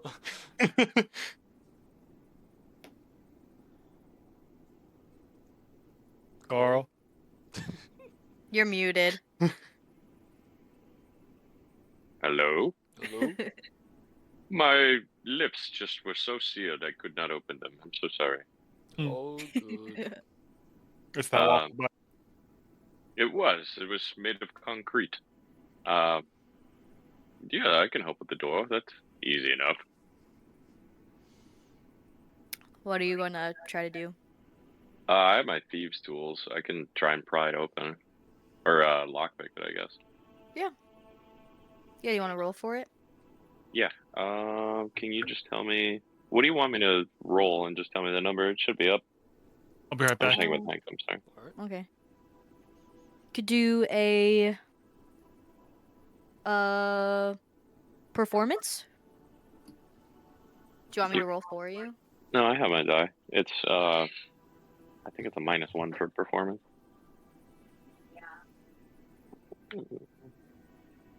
Well, I can't roll on a surface like that. An 11. Okay. You go in with your thieves' tool and you go to where the lock is. You start trying to lockpick it, but it seems a little bit more complex than the types of locks that you're used to on the different doors for shops and buildings in the cities. Uh, it, it is able to be unlocked, but as you're getting through it, you just notice it's getting harder and harder.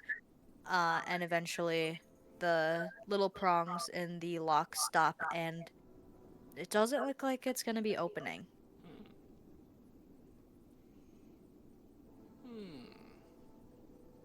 Well, fellows, we have a little bit of a problem.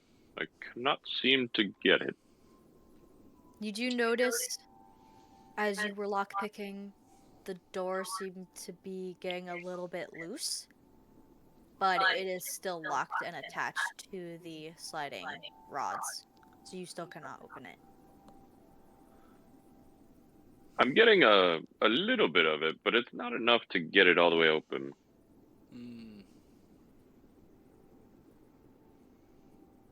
I'm not sure what I should be doing from here. These are all the tools that I have on me.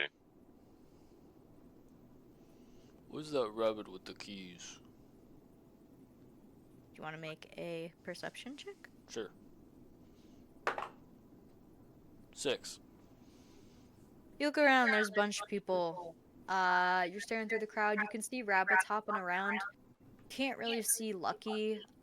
You do kind of make out one wearing a vest kind of in the far corner by the bar, but you can't tell if it's him or not. I'm gonna try and find the rabbit with the keys. And see if he'll open it for us. Okay. So, You just start walking around? yes. Okay. Fred and Carl, are you just gonna stay by the door? Yeah. Okay.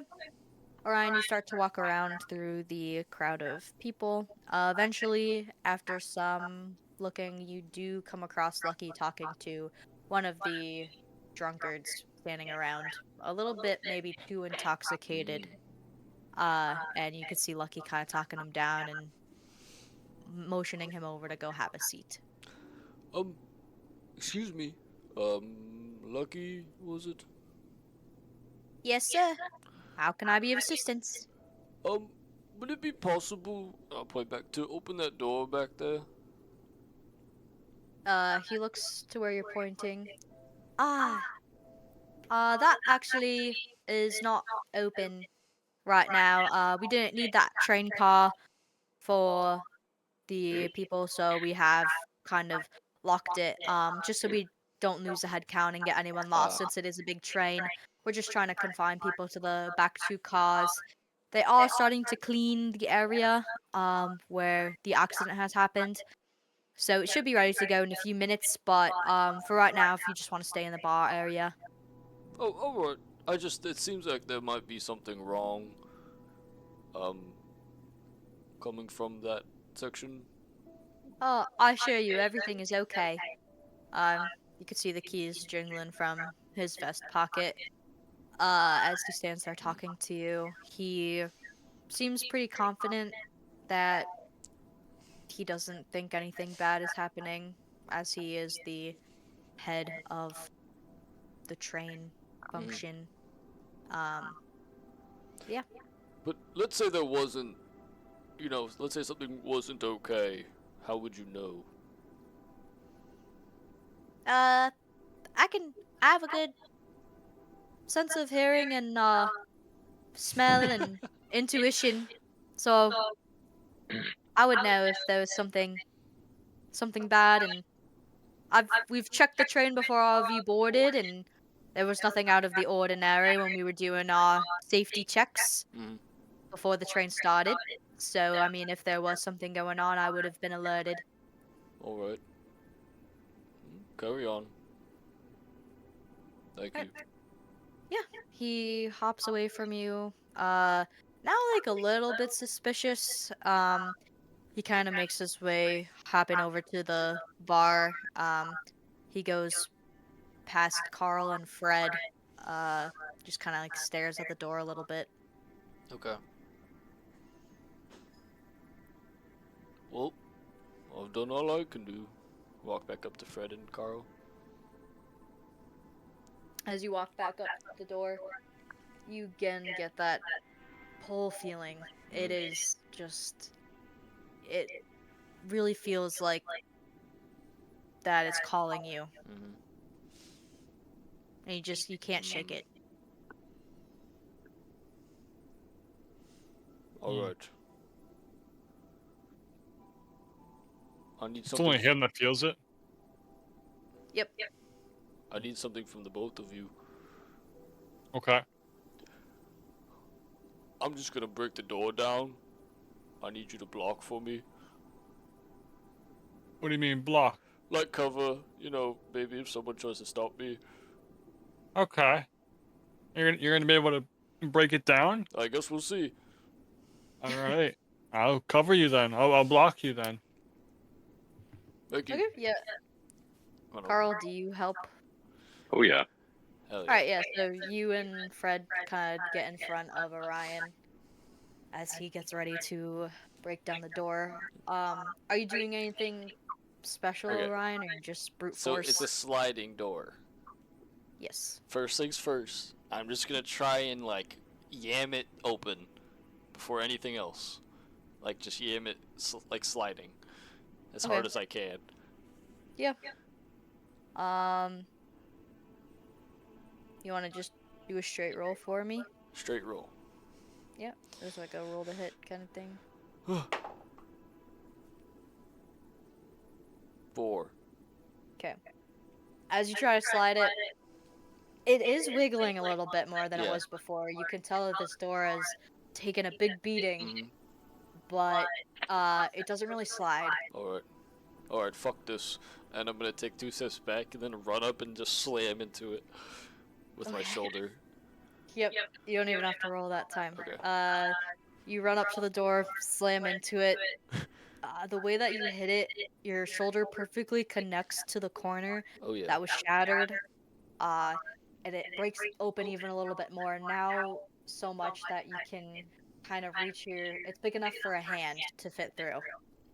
Still, the whole window is mostly still intact, but it looks very, very shattered. All right, guys. I think we're in. And Nice. I'm going to reach in, at least attempt to reach in. And... Yep. Okay. You reach in. Again, the door has like a key lock, so it's not really unlocking, but as you reach your hand in and you kind of like go around to the other side of the sliding door, you can feel where it's broken. Mhm. And then you just, give a really good pull and it kind of breaks itself off a little bit from the slide track that it's on, Okay. and you're able to move the door back and forth now. All right. I'm gonna go wake up Buddha. All right. Oh, scurry over. Hey, Yep. wake up, old man.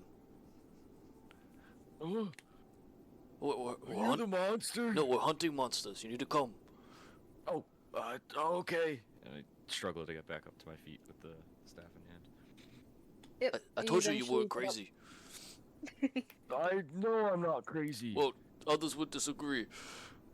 Well, okay, I'm coming. Alright, you guys again push through the crowd. Same deal, no one's really paying attention to you guys. You make your way back to the door.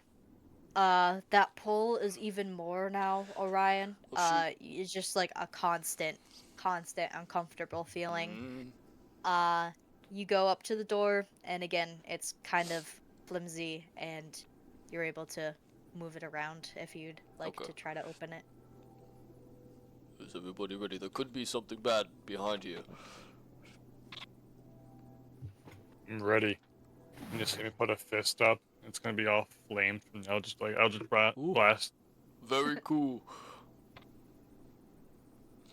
Alright, Alright, step back.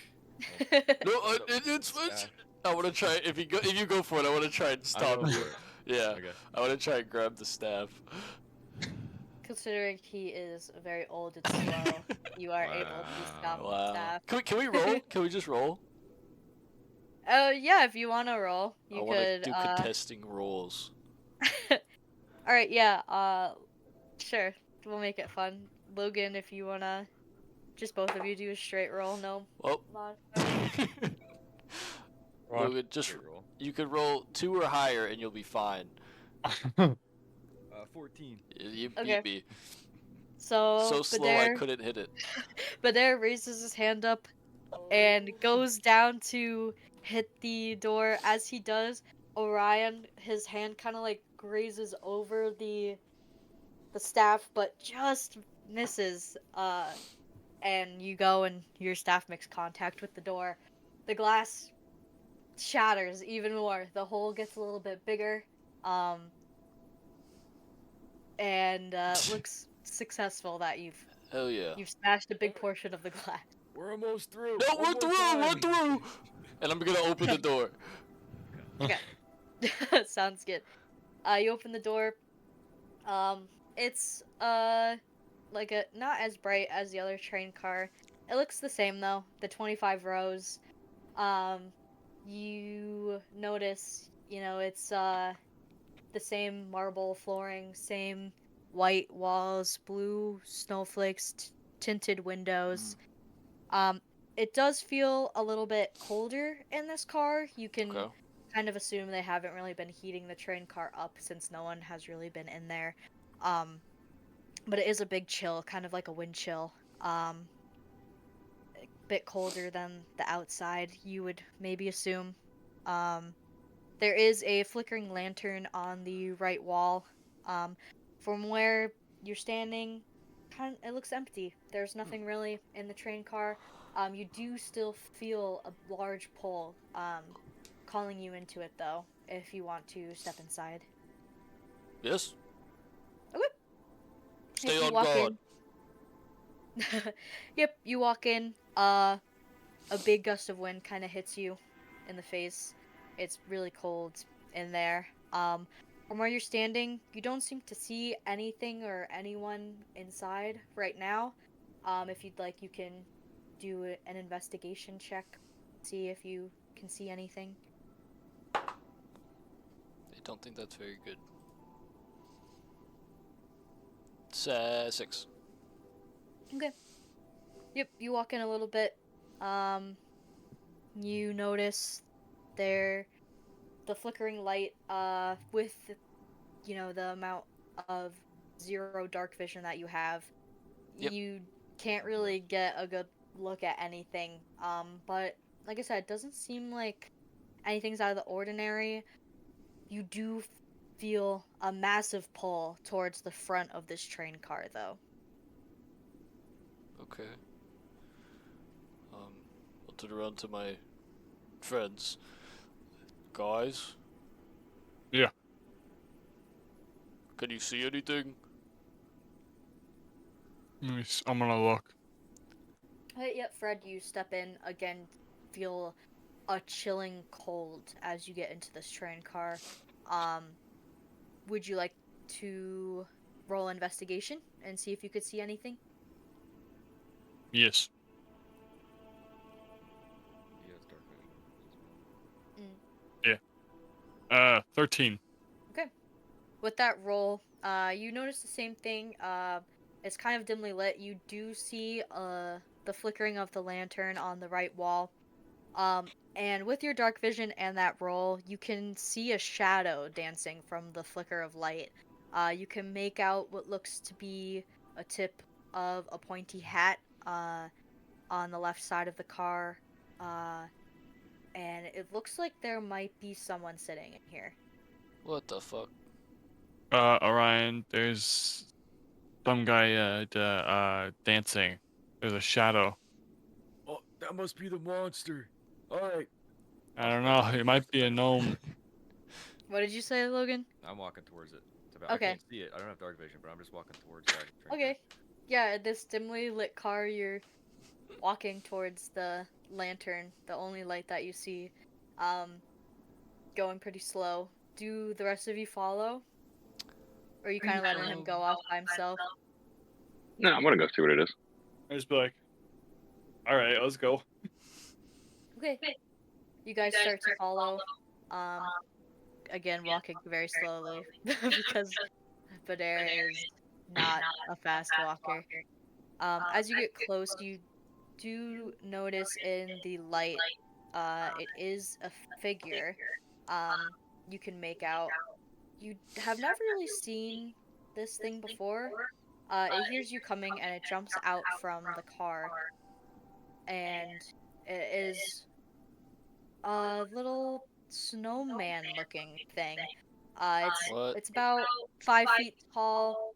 It has 3 snowballs coming up to make a figure. It has the pointed hat on, kind of made Trusty. out of tin. Uh, and then as he emerges, you see another one come up from the other side.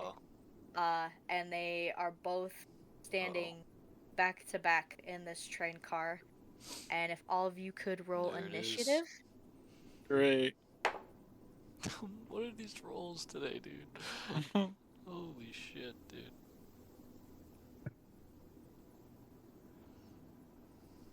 I had a natural 20, and after that, everything sucked. God damn it.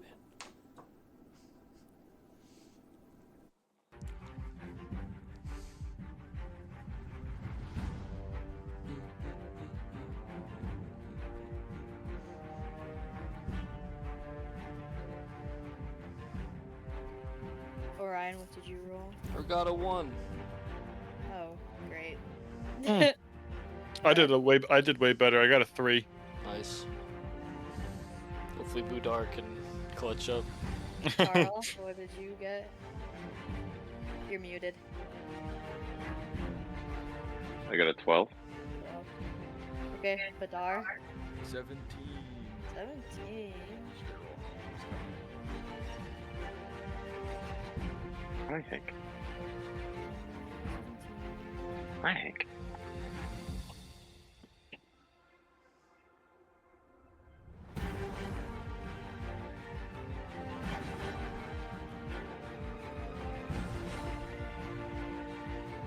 gonna take him outside again and get angsty again. Logan, were you able to make that map that I drew you? I made the one that you sent. It's not a train card. The one in our chat? Yeah, Yeah, that's what it was. just that one. Yep. Okay.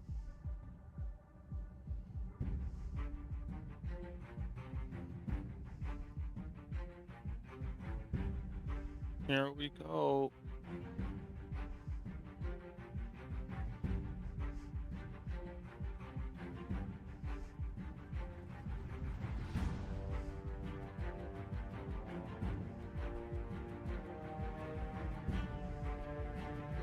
We talked about it. Okay.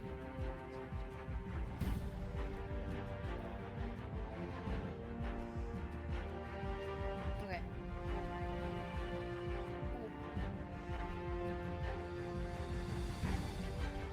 What did we decide on? I got the statue. I have to turn it up. The music's very loud, so it's fine. What did you ask? Do you have the statue written down for the little guys, right? Yep. Yeah, I have them. I'll just make them guards.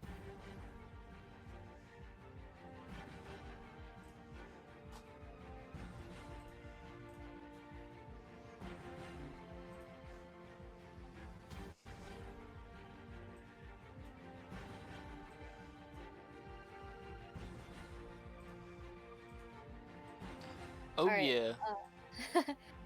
Alright, so first up is going to be Badar. It's so funny. Oh, I just put these guys here, so if you could rearrange them, Peaches. Yeah, so these two sides, this is going to be like the rows. Just imagine it carries up into here. And then behind them, where's my thingy? Behind them here, it's the back of the train car, but instead of it being a door, it's completely open. Oh what? So it's like one of those like the cargo carts. So like as Yeah. soon as the one Peaches could see you through and go through, that's what it is. So it has Okay. the opening. Okay. But yeah, they would have come out of the they would be in these rows by like the dimly lit lights, so they would have come out on either side.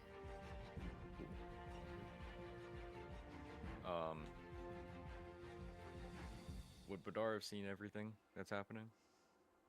Yep, yeah, you're close enough now that the lights from the lantern is showing on them, and you could see them out in the aisle.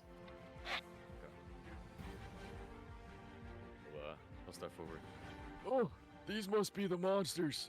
I'll take care of them. and you can see him kind of like get down on all fours as Oh, his body boy. moves and contorts, and he wild shapes into a polar bear, but there's no polar bear. Shit. Polar bear. He's a druid? He's a druid. Holy shit. He steps forward, and wild shape, I believe, is a I think it's an action. bonus action. It is. Yeah. It's been a long time since I played, so. There you go. They might have changed the rules, but Yeah. that's That's going true. off the thing down there. So he's gonna wild shape, and immediately his stench kind of makes sense now as he steps forward. He'll sprint up on all fours and attempt to take a slash at these two. They're the snowman. Those two slashing attacks. Yep. God, You rolled a what 5. garbage. That misses.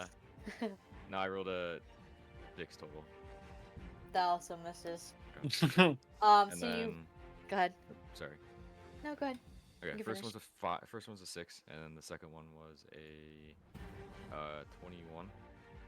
Okay. Yep. So you run up to this snow golem. You take your first slash and completely whiff. He's able to see it before it happens, and he kind of shifts out of the way. But as he shifts out of the way, when you go for your second one, he kind of leans into it, and you're able to make contact. How much damage? For 6 slashing damage. Okay. You go at him and you hit him. He looks like he took it pretty hard. But he's getting ready to go for the next attack. Okay. I'm gonna rename this one to Snowman 1. And Snowman 2, just so it's easier for me to follow. Okay, he is up next, and he is not happy that you tried to slash at him twice. So he goes to you and he takes a piece of snow that just kind of seems like it generates kind of out of nothing. And he goes for an attack on you. It is a 14 to hit. Alright. He goes down and starts to grab the snowball and attempts to throw it at you. He goes and hits you for 5 damage. The snowball Holy shit. isn't really super strong, but he 5 takes it damage? back Wow. and throws it in your face, and it hits. That's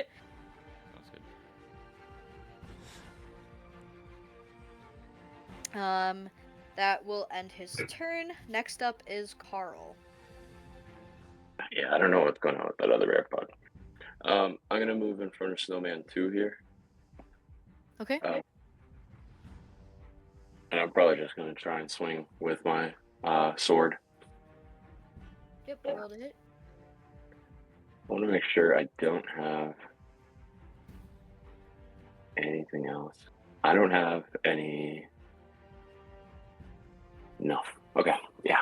I'm just gonna try and roll the hit. That's a 10. That misses. You go to raise your sword and go to slash at him, but these snowmen are very intuitive, and it looks like they have been in many battles before, so he kind of sees your move before you make it, and he's able to dodge out of the way. Do you want to take a bonus action, or take a second hit? Do you have an extra attack or anything?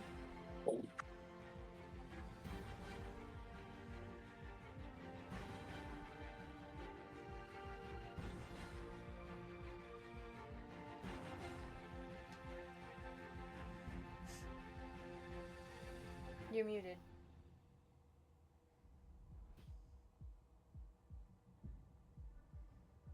Okay. Alright, then that ends your turn, and Snowman 2 is up. And then after him, it's Fred on deck, and then Orion. Logan, Okay. just so you know. So Snowman 2, goes to attack Carl. He is not happy that Carl tried to take a sword to his body. Alright, he rolls to hit for a natural 1. So he completely misses. And that will end his turn. Fred, you are up with Orion on deck. Alright. I'll move right right there. And I'm going to do an Eldritch Blast on Snowman 2. Okay. Roll to hit. It is a 9. That misses. Alright, for my second one. Yay, it's a 19. That hits. So you ready up your Eldritch, and it is a fiery ball. The first one that you throw, again, very intuitive snowman. He sees it before it comes, and he's able to duck out of the way. But as he ducks and gets back up, the second one that he wasn't expecting comes and blasts him right in the midsection for how Doing much damage? 7 damage. 7 damage. It really gets him, and he does not like it very much, but he's still ready to go. Orion, you are up, and Be right back. Badar is on deck. Are we being attacked by snowmen? Yes. Oh boy. Take his hat off. Yeah. I have a choice here. I feel like the bear can handle himself. So I'm gonna run up 5, 10, 15, 20, 25. And slash at this, then there. Oh yeah, I don't even have my sword. I have the spear. I guess as I'm running up, and I'll like lift up my hilt. I'll yell out, Varya! And have the spear shoot out. Shoot out fire? No, just like summon a spear basically. Okay. I'm gonna attack this mofo. Snowman number 2. For 9. 9 misses. It's not a good day. I'm gonna attack again. Somehow missed. I slipped or some shit. That's a lot better. 24. 24 definitely hits. Booyah. Alright, so it's gonna be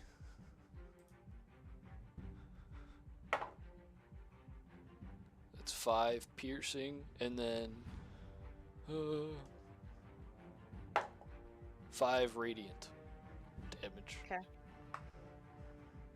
So you go to attack this snowman, and when you conjure up your spear, he could hear the spear coming towards him, and he's able to dodge out of the way, but for some reason forgets that all of you attack twice, and as he comes back from his dodge, gets hit with the second spear, and it pierces him and kind of glows through his snow body. You could see it kind of coming through a little bit, and he looks like he's taking a beating. Okay. With that, are you doing anything else? No. Yeah. That's it. Alright. So I'll end your turn. Badar is up with Snowman 1 on deck.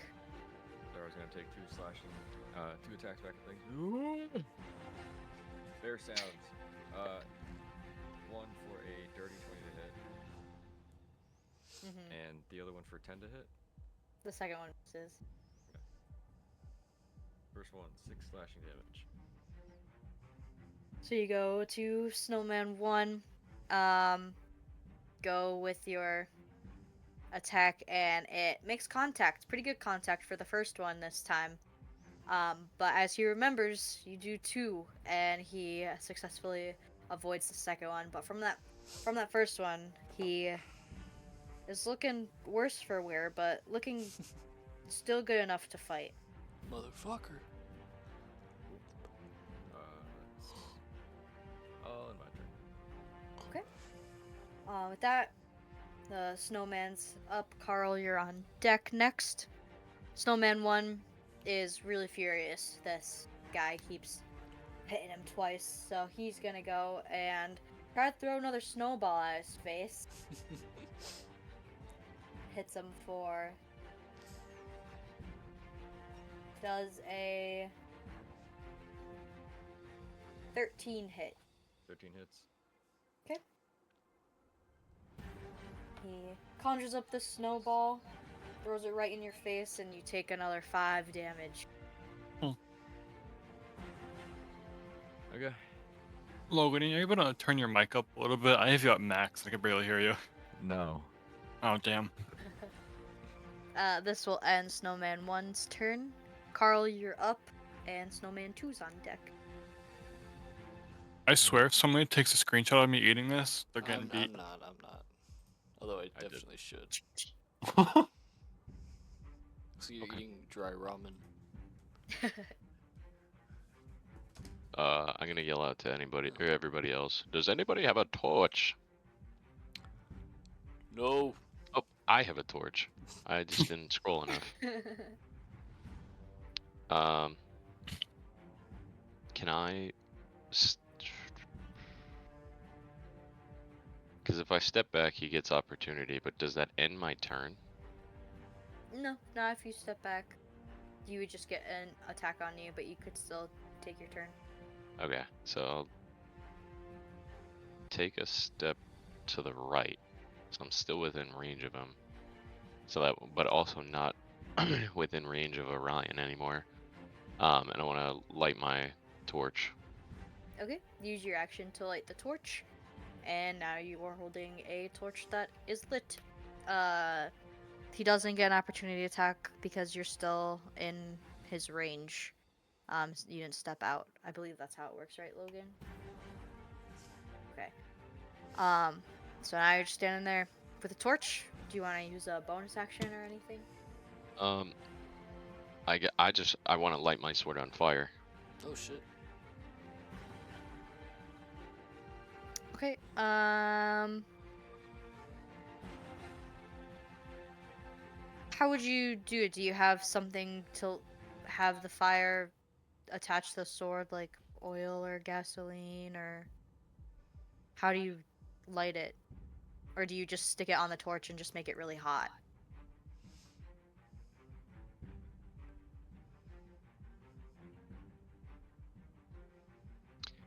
I don't know actually, because I don't have that soap anymore. All right, I guess that's it. That's all I got. My bonus actions don't mean anything because I can't actually do anything. Do you want to try to hold your sword over the flame and just make it really hot, like have it glow? It won't necessarily catch on fire, but you can make it really hot to the touch. Sure. Okay. So you'll do that. You hold your sword in front of the flame. You could see the sword kind of getting redder and redder as you hold this metal over the torch fire. And it looks like it's pretty hot. With that, your turn ends. Snowman 2 is up. Fred, you're on deck.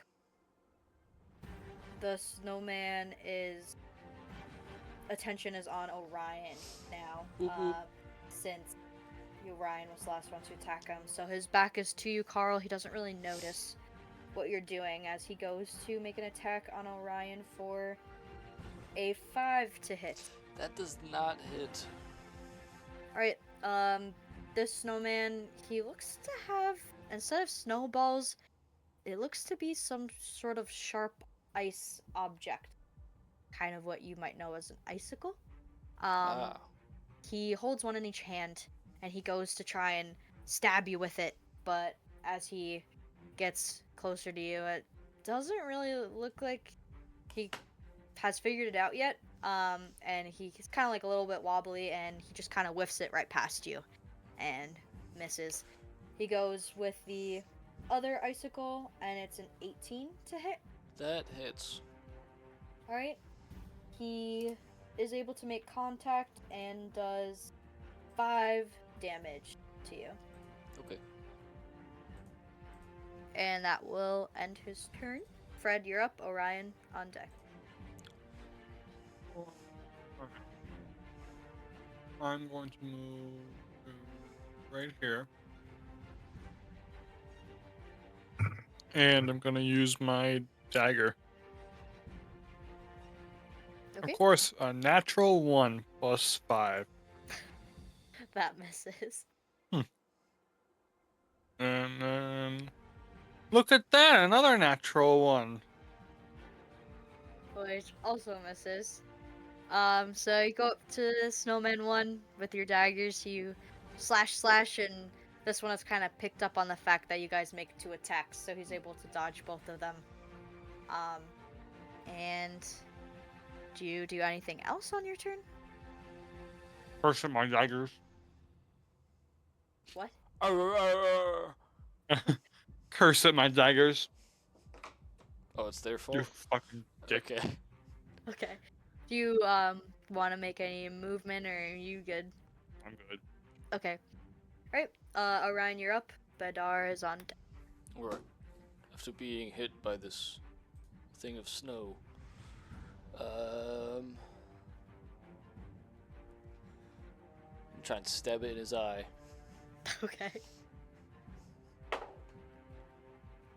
12. 12 hits. Oh, let's go. I was scared. It's gonna be 7 piercing and 3 radiant. So 10 damage together. Alright. You go to Snowman 2 and you hit him right in the eye. He was not expecting this at all, and it really kind of throws him off a little bit. He looks worse for wear. He did not like that hit at all. Looks like he's hurting a bit. Yeah, so I shanked him, and then I'm gonna like spin the spear around, like flip it in my hand, and then come from above and go for him again. Yep. Oh, I dropped on the floor. I'll play it where it lies. 7, 8, 9, 10. That's 20. 20 to hit? Yes. Okay. Yeah, that hits. Boop. And that's 8 piercing and 8 radiant. Alright, how do you do it to him? Dude, just straight up, like, in the eye, in the face, and I like stab him, like leave my spear in his like head. Yes. Alright.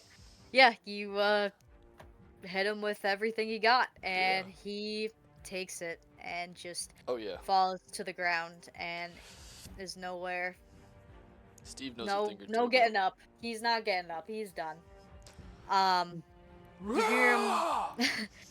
You hear him kind of cry out a little bit as he falls. You can't really make out the sound, but it's like a kind of like a piercing screech. Oh.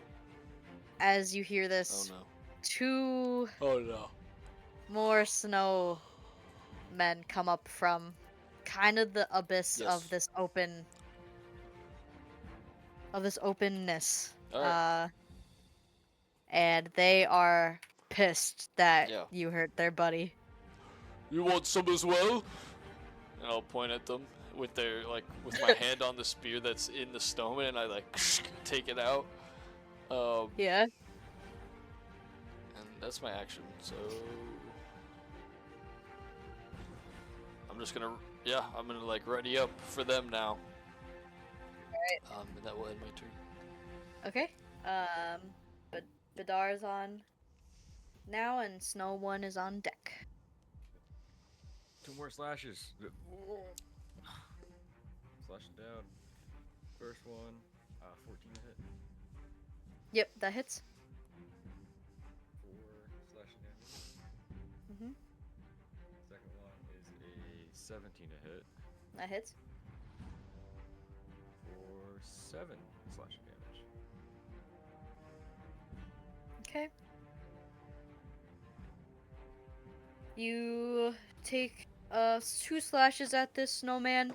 He's a little, his back is to you, so his attention was on Fred, and he doesn't realize that you are making these moves.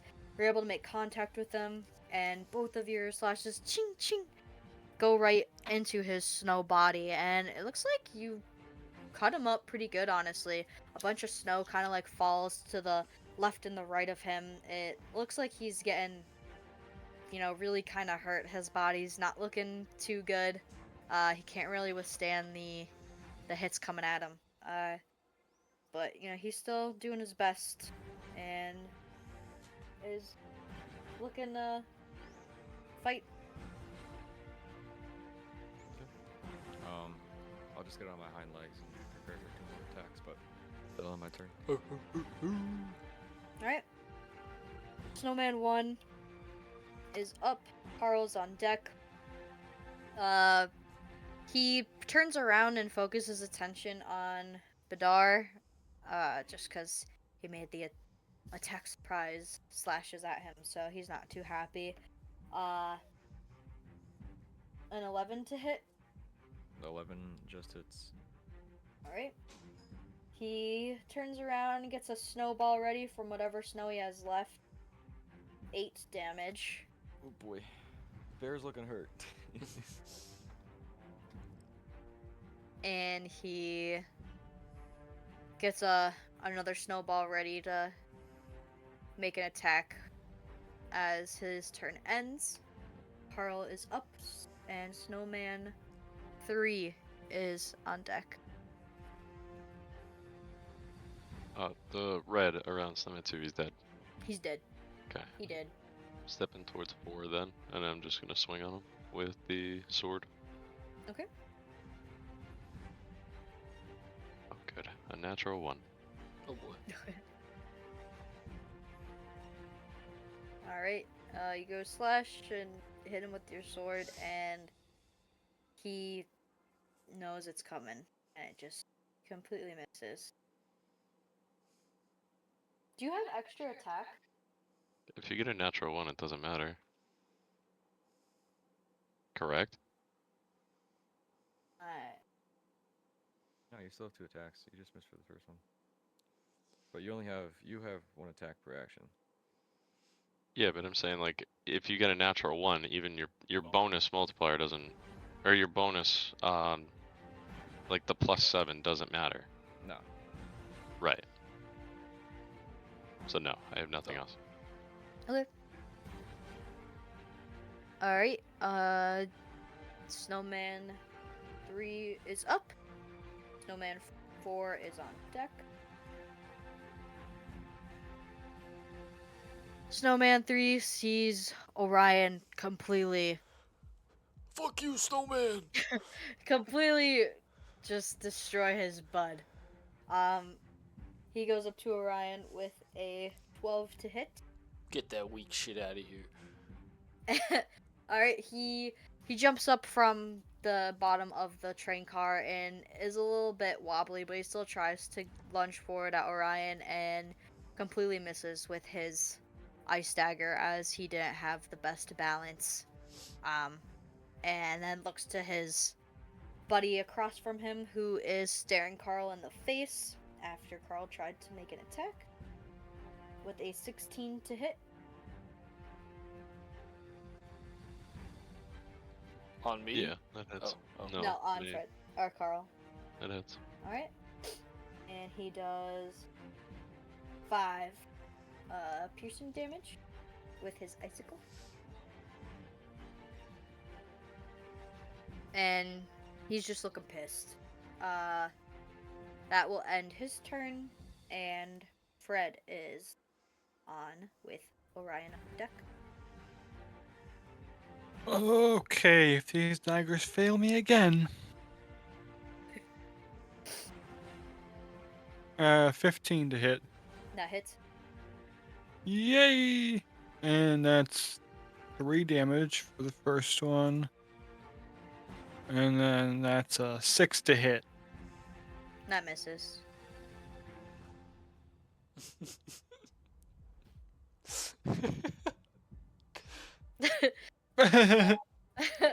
So you go in with this, and the snowman whose attention was on Badar doesn't notice your attack, and you hit him pretty good. He is hurting really, really bad. And unfortunately, your second whiffs and completely miss him. He's there, but he's not looking good. Orion, you're up. Alrighty. Badar on deck. After this snowman went and tried to like attack me, I'm gonna be like, "Is that all you got?" And then I'm gonna punch him with my left hand, or Yeah, I'm gonna punch him. Like, I have the spear in this hand, so it's like sideways. I'm gonna punch him first. I'm gonna try to hit. 15? That hits. That's 5 damage, 5 bludgeoning damage. And after I punch him to try and stun him, I'm gonna rear back with, well, I guess I can't switch to two-handed, so I'm just gonna with one hand then stab him. Okay. 20 again to hit. Yeah, that hits. Alright. Is it No. it natural? No, Okay. no. It's gonna be 8 piercing and 2 radiant. Sheesh. Alright, yeah. You go in with your first hit and you make really good contact. He takes the brunt of it, and then with your second spear, you kind of pierce him right through the midsection, and this one really hurts him. He's still ready to fight, but definitely did some damage. Hell yeah. Alright. I'm done. No bonus action or anything? I'm just actually, what's my? No, I really can't do that much. So. Okay. Yeah. Alright. That will be all. Vidar's up. Snowman 1 on deck. He's gonna go for 2 more slashes. Alright. 23 to hit That hits. for 5 slashing damage. You don't even need to make the second attack.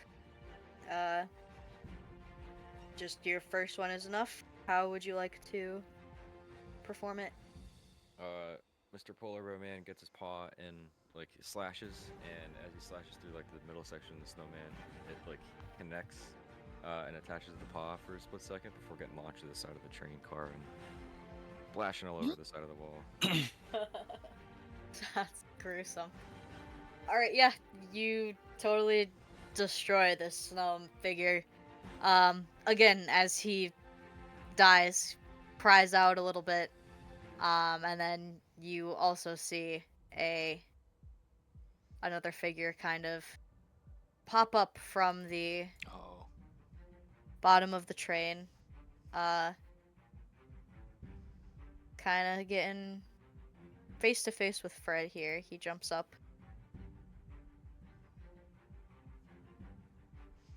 And he's looking real mean.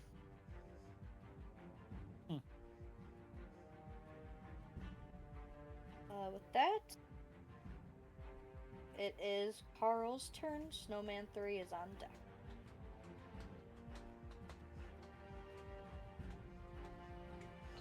Okay, we're just gonna go back to the old faithful. Let's just swing on him. Mhm. 20, 30. That hits. What is it? 1d8.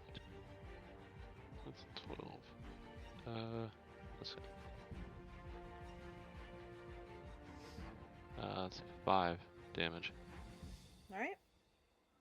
And then, I have sneak attack, so it's 3d6 as a bonus. Mm-hmm. 3, 5, 10. 10 extra damage. Alright, so you go to attack with your sword first. And you go and you hit at him and he takes it. He looks bad after that. And then you go and do your sneaky attack, which he doesn't even sense, and he is knocked. Is there anything special that you'd like to do? Teabag him. Alright. Yeah, teabag him. He is dead. You Let's go. murdered him. You murdered him. Yeah, he's not happy.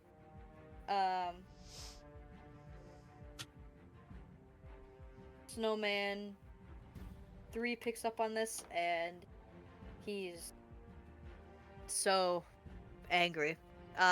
He doesn't even take a look at Carl. He's just so mad. He has blind rage. Just makes an attack on Orion with a natural 20 to hit, That hits. and because of that, he does 10 damage. Boom.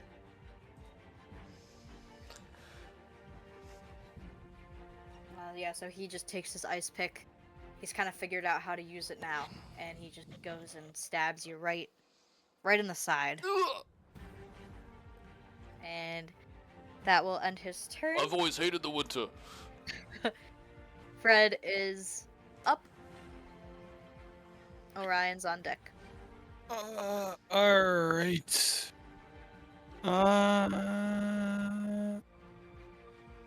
Fuck it, let's do daggers again. Mhm. Ooh, 24 to hit. That hits. Is it natural 20? No. And then 5 damage. For the first. Oh, that's the wrong one. Shit. 13 to hit. 13 hits? Nice. And then 1 damage. Okay. You go and you hit both of your attacks on him. He's kind of stunned at this. He doesn't really look like it hurt too much, but you did still land them, and he's not looking too happy about it. Do you do anything else? No. Alright. Orion, you're up. Vidar is on deck. Whoa. These things are a lot more feisty than you'd think they would be. Where is my voice gone? I sound like the fucking rabbit from Caleb's campaign. I'm just gonna keep going to town, and Snowman 3 is gonna get it this time. I'm gonna whip it around and try and like shank him on the side with the spear. Okay. 12 to hit. 12 just hits. Let's go. That's gonna be 11 piercing. Nope. No. 9 piercing. Okay. And then 10 radiant. Wow, good roll. Yeah. This attack, you do the first one and it hits him real hard. He looks hurt, and as the radiance kind of embows into his snow-like figure, it lights him up and he just kind of explodes from it. Snow on the face, like ah. Yeah. And you just knock him dead. Hell yeah. Is everybody all right? I'm good. Did he turn into a bear? Yeah. Huh. And then I will 5, 10, 15, 20. I'll be right there. And I'm just gonna like sit and scan, wait for more shit to happen, and then I'll end my turn. Okay. Vidar is up. Snowman 5 is on deck. He's gonna get down off his hind legs and kind of like 1-2 jump over this guy and over to Snowman 5. Quick 1-2. Make 2 attacks. Natural 20 for the first one. Whoop whoop. For max damage too. 16 slashing damage. Sheesh. Okay. And then The music. second one is a 15. How do you do it? He'll come down and you said like the back of the train's open. Mm-hmm. I'll like scoop from the bottom to the top and kind of like flip them off the train like a snowball and just Okay. knock them back into the off the side of the train. Yeah. Don't hit your back. Sure. Yeah, you flip him off. He falls into the kind of open abyss. As you do this, you kind of notice that he just kind of freezes midair. He doesn't actually fall. And his body kind of raises back up, and underneath him you can see a giant arm kind of come up out of it, holding his body, and a large figure appears. He is 8 feet tall, Gotta 6 switch it feet up. wide, barely fitting through the space. Uh-oh. His head just kind of brushes the top of the train car. His arms are so big that they don't even fit over the seats. They kind of have to rest on top. He lets out a large roar, and he is not happy. That's not what I wanted. Uh-oh. It's uh-oh time. He jumps up onto the platform and attacks the first person he sees, which is Fred, Uh-oh. with a 17 to hit. Oh, yeah, it hits. Okay. He takes out one of his arms and has a giant paw with very sharp claws on it, and he takes this and tries to slash down at you for 14 damage. Wait, can I do Hellish Rebuke? It's a reaction. Yeah. Yeah. Alright. This is 1,000% copyright. Yeah. Even though they're covers, I doubt it. Okay. So how does this work? One reaction which you can take in response to. Yep, You and can then he see. has to make a dexterity saving throw. Yes. Okay. Is, what's his dex? 10. What'd you get? 10? Mm-hmm. Doesn't beat it. Okay. Go So how ahead. does this work? Like, does it? Is yours the same as mine, where if it fails, you take fire damage? Right, creature must make a dexterity saving throw. It takes 2d10 fire damage on a failed save. Finger creature damage. Fred's is 4d10 because he has 3rd level. Damn. For this pack. You point your fingers at the creature that damaged you. Is momentarily surrounded by hellish flames. The creature must make a dexterity saving throw. It takes 2d10 fire damage on failed save. You have 4d10 now because you're packed. Alright, what? 4d10. You're stronger. 4d10. So I roll. Okay. Mhm.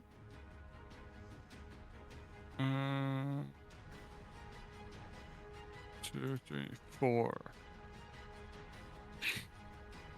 16. Yeah, the Yeti slashes you, and all of a sudden flames are surrounding it. You said 16? Yeah. It doesn't really like these flames, but it doesn't seem to bother the Yeti as much as it would the snowmen. So I don't take any damage, right? Or do I? You still take the damage. You just Yeah, like you still take damage. have a reaction. You to do just have a damage to them. reaction. Okay. So you said 14? What was the damage?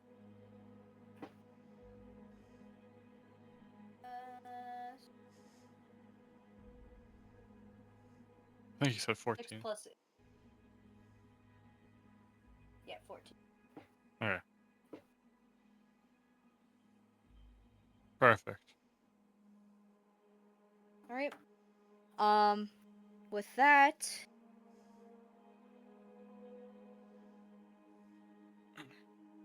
Carl is up. 1 hour epic version. Okay. The most epic. Fred, you're on deck also, by the way. Okay. I have my short bow, so I'm gonna actually step back. 5, 10, 15, 20. So I'll step back there. And then I'll just fire at him from range. Okay.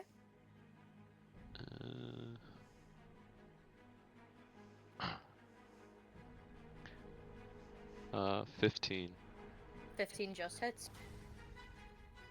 1d6.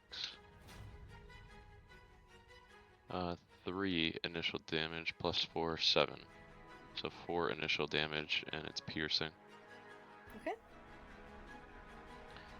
And let me just read real fast.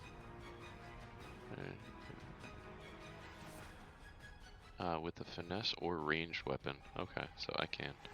And then I just use sneak attack on him, and I hit him for 3d6 more worth of damage. 4, Can you sneak attack that far away?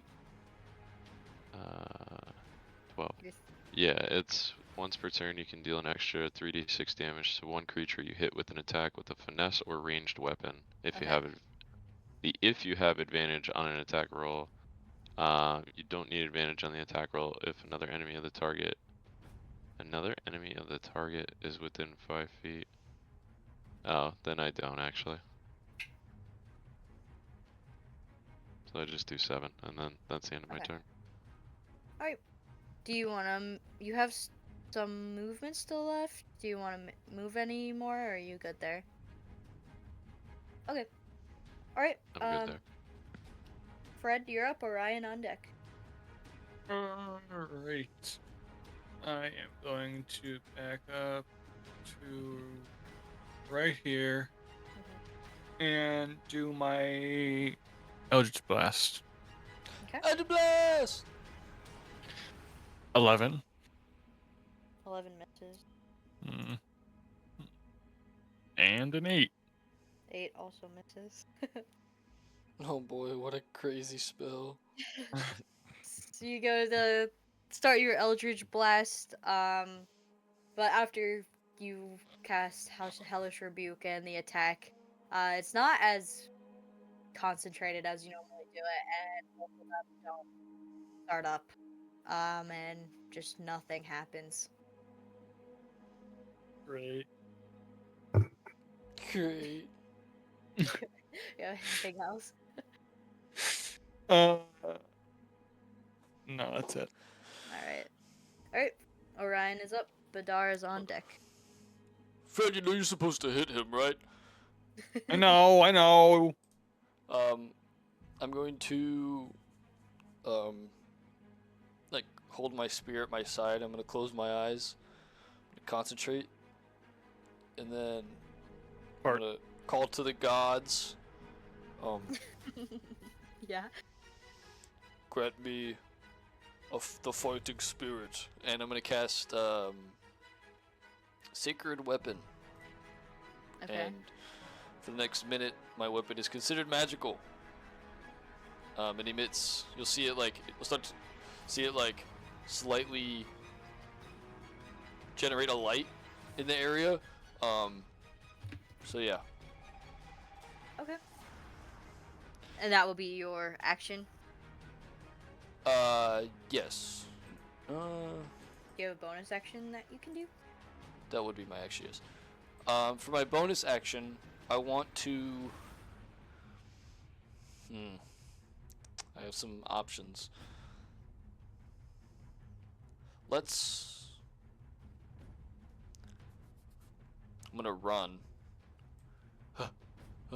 over here to Mr. Bear. I'm gonna put my hand on him and just say, "Give him heaven." And I'm gonna cast Shield of Faith. Okay. Cool. Yep. Alright, so you are over by Fred, and all of a sudden you see this like glowing light come from your spear, and it looks a little different than it did before. As you walk over to Badar and put your hand on him, Harry Santa. he feels a little bit stronger, a little bit more protected than he was. He feels a little better. Nice. And does that end your turn? That ends my turn. All right. And is your Shield of Faith, is that +2 Yep. AC? To Mr. Bear. Alright. Got it. Alright. With that, your turn ends. Mr. Bear is up. The Yeti is on deck. Sounds good. But I was gonna head over in front of the Yeti, make a slashing attack towards him Mm-hmm. for 16 to hit. 16 hits. +2, 3 slashing damage. Mm-hmm. And he's gonna continue to run down this way. So I'm leaving his melee, so he could attack me if he wants to. Yep. As you leave and you hit him, he is not happy and he goes to take a hit at you for... That's not the right dice. 13? 13 just hits, even with the Shield of Faith. Ugh. Wow. Yep. Alright, yep, Can't say I he didn't try. raises up he raises up his paw and say an 8. Sounds good. So as the bear leaves his range, you see as he gets slashed, where does he slash him? As you're running away, he takes a slash across your back.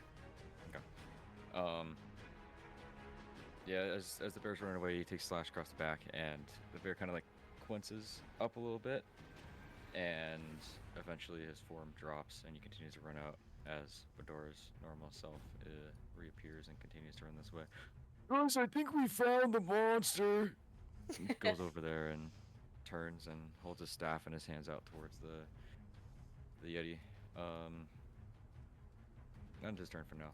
Okay. Yep, Badar is not looking too good.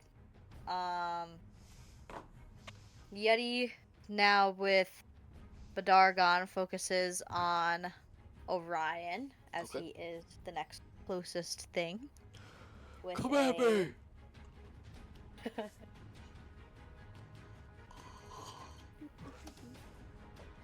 with a 14 to hit.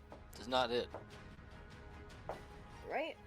He raises up his claw and he goes to take a slash at you, but after he has gone through with slashing at Badar as he raises it back up, it misses you. He lets out a very frustrated roar and does a 15 hit? Nope. And he screams. You could see this kind of cold blast come out of his face and just Ugh. kind of grazes over your head, Orion. You feel a little bit of cold, but doesn't necessarily do any damage to you.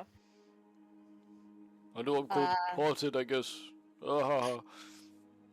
Carl, you are up. Fred, on deck. I'll probably just shoot at the Yeti again. Okay.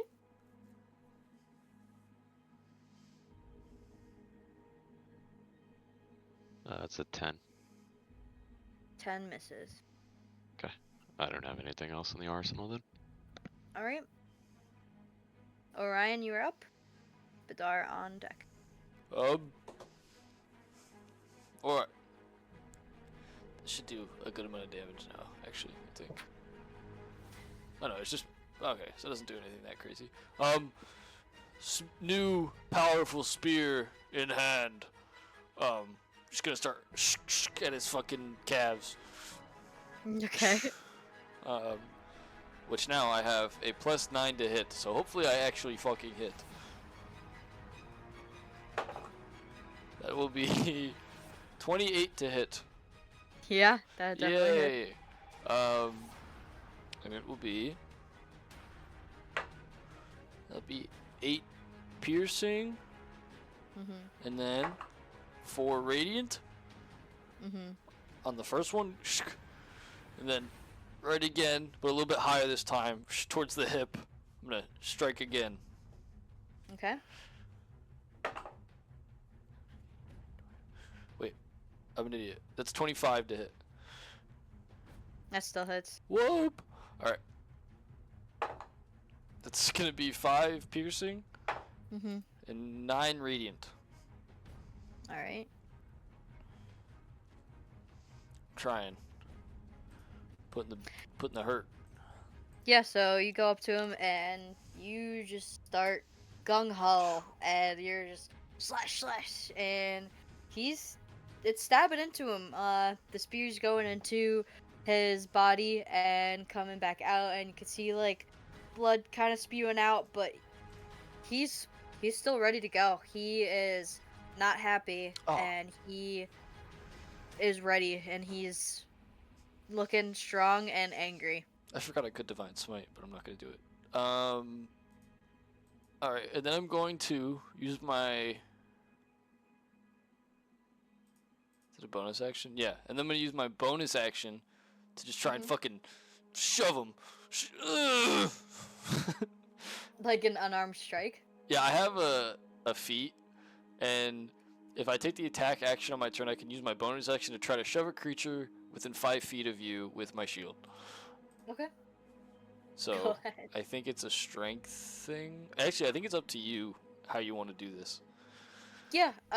If you want to, we'll both do a strength check. Okay. And then whoever has more. It's really good. Mhm. What did you get? 9. Okay, yeah. You go up to this hairy Santa with your shield, and you push it on him, and he doesn't even budge. You just really piss him off. You ate, That's all it does. ate a lot of snowmen. Alright. And then I'll just ready up and be like, Fred, Okay. keep firing. Ah! And then I'll end my turn. Alright. Yep. Badar is up. Yeti is on deck. Good.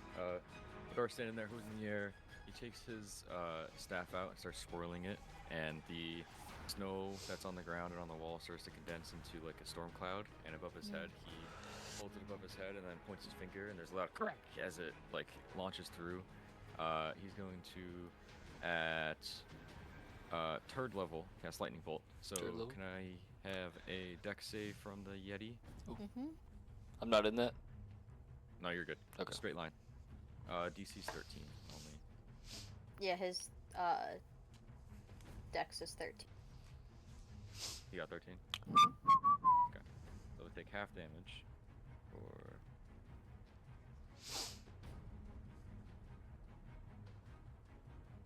28 halves, so 14 damage. Okay. 14 lightning damage. Damn. I saw this once. You gotta put him down with some lightning. Nice. Stuff's the word. And did he have a bonus action?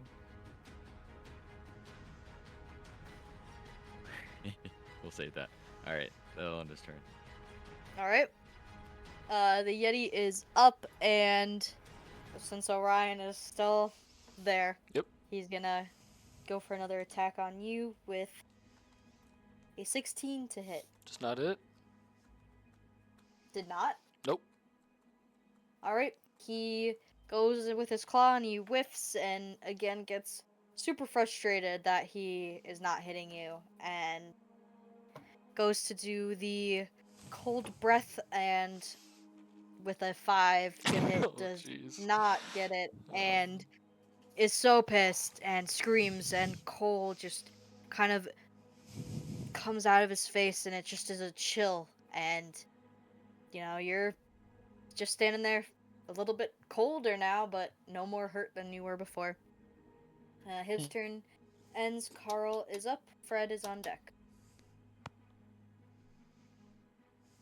Okay. I guess because the short bow is just doing absolutely nothing, I will try and get close to him. 5, 10, 15, 20, 25, 30. Can't even do it. I'll get as close as I can, and that's all I can do.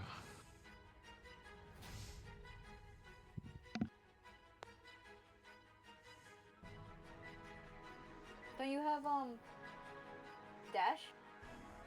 Yeah, but then I'm within 5 feet of him and I can't make an attack. So the point, it would make no sense to get close just so I can potentially get hurt. So that's it. Okay. Alright, Fred, go, and Orion, you're up. On deck. All right. I got my real dice out. I got the 20 and the 10. Okay. To put them both down with the max on top. Alright. On both of them. Okay. But I'm gonna do my Eldritch Blast. Holy shit. I got a 20 to hit. Let's go. Natural? Natural 20? Yeah, plus 6. Let's go. Alright. Let's go. And I'm not sure what that meant. Does 2 damage. Where the fuck did that go? Oh, there it is. Fuck, no fucking way I got a 10. That's insane. So that, yeah, 10 damage for the first one. Okay. 10 critical damage. Aw. And then another one 4 to hit. Mm-hmm. Oh no, that's 10, because that's plus 6. Does it miss? I'm sorry. What was it to hit? 10. 10 misses, yeah. Alright. So Oh you yeah, did I 10 was gonna damage? move here first, Okay. but yeah, Says it yeah. after. It's fine.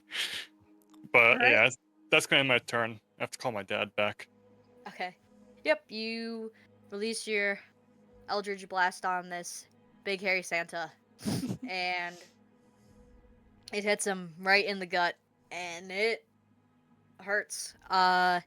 Second one you go, and it kind of, like, goes, but it doesn't reach him entirely, and kind of fizzles out by the time it gets to him, and he's not really affected by anything. Orion, you are up. Badar is on deck. Alright. I think we know what I'm gonna do, but might pump something into one of these attacks if they hit. I'm going to swing around to get near Carl, just to protect him if I need to. And then as I'm like running past, I want to take a slash across the front where Fred just hit. Okay.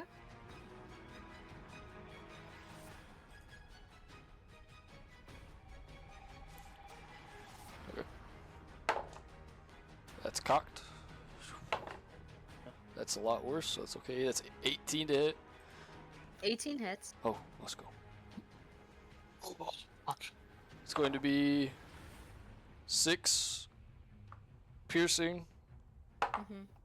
8 radiant, Mm-hmm. and then Damn. I'm going to divine smite.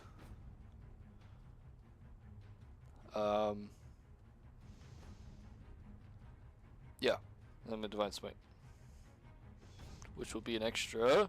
That's 1. That's 4, so 5 radiant damage at first level.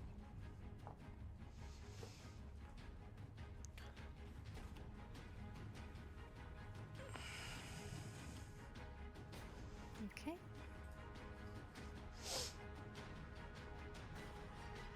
He looks not as good as he did before. Oh yeah. Yeah, it looks like you hit him pretty good. He's still fighting, but definitely you can see he is looking a little bit weaker than he was. Okay. And Are you then doing anything else? I'm gonna attack him again. It's on. It's not like Donkey Kong. I actually, funny enough, I never use this magic weapon thing, but it's so overpowered. So I'm just gonna keep swinging. Ugh! That's gonna be a 23 to hit. Yeah, it hits. Whoop whoop. And then it's gonna be 9 piercing, and then 5 radiant. How do you do it? Oh! Fuck yeah, Orion! I'm going to run up to Carl. The first slash, and you saw like a little bit of a white like implosion, and the second one will whip back around like skid, and then right into the chest. And you'll see like a little bit of light like coming out of where the spear made contact. And then yeah. Okay.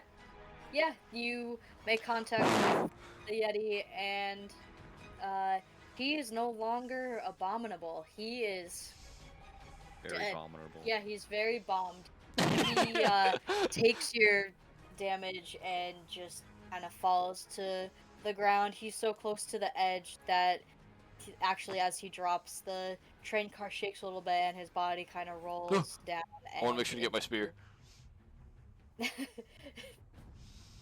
And as his body kind of falls over, he rolls over and the spear falls out and lands on the ledge. Yippee! And his body falls into the dark abyss underneath the train tracks, and he is no more.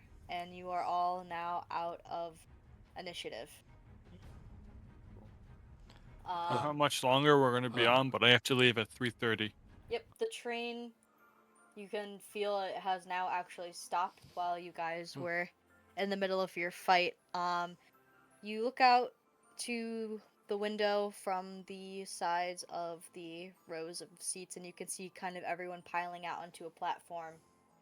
You see a big burst of people out of the train car, and then off to the side, sitting on a bench at the platform, you see Peaches. Mm. Do you go back into the bar area and follow everyone out? Yes. Okay. Yep. Do you want to do anything else before you leave this train car? And like I was saying before, you gotta get him with lightning. Thanks to me, he's gone. And he'll just like stumble on over with his cane in hand. Yes, Peter. It's good job. Thank you. I'm glad you had me. Yeah, couldn't have done it without you. Wait, what did you? No, like just as he walks off, I'll like let it go. Right, you guys go through the door that you've completely obliterated. Yep. And go through that, through the bar, down the rows of the train car you were in, and you exit off the train. As you get off, the light kind of blinds you from being in the dark lit train as you enter into the sunlight. It is a little bit cold as you enter into suburbia. You could see big mountains covered in snow, the trees all frost tipped. It's very pretty, and you could see snow falling down around you as everyone kind of gathers around. You can hear Buck, the servant conductor, talking to everyone, saying that he was very full of gratitude and he is thankful that everyone came, but it seems like the big creature has actually disappeared and that everyone can go home. This is if they'd like. bullshit. No. Yep. Everyone still very intoxicated and drunk, doesn't really seem to mind that they don't have to fight anymore. They all kind of are just ready to go home. Peaches comes over to you guys as she sees you step off the train. What took you guys so long? Where were you? Well, I was on the train. Where were I you? didn't see ya. Isn't this place beautiful? I'm already Yeah, sick of the yes. snow. Apparently we were just called on here to fight some big guy, but I guess he's gone. So they said we could just kind of head home. Bador storms past you guys in the conversation, and the snowman that are on the video playing right now, he's gonna go over there and just start. He picks up his cane. Yeah, come here, you little shit. Starts beating down on him. Yep. What's that guy's problem? He's He's something. All right. Well, I guess we could just kind of go back to where we were. And Peaches conjures her portal and thinks about the place that you guys had left off in front of the gates, exiting out of the city going towards the new journey, and grabs your arm, Orion, and walks through. Well, I guess I'm going with you. Nice to meet you, Andrew, sir. You just Yeah. down on the You stay down. Don't mess with me. Well, he's. Yep. And do the rest of you also follow through? As I walk to the portal, I'm gonna be like, Shut up. "Oh, look, there. another."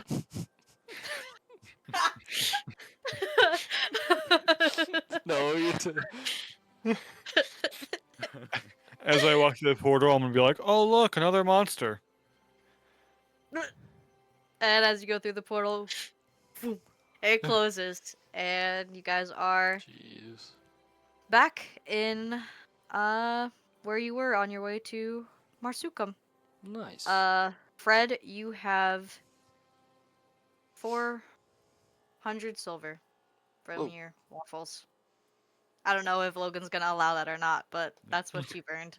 Yeah, Fred, you stepped through the portal and your pockets feel a little bit lighter than when you were in there. Weird.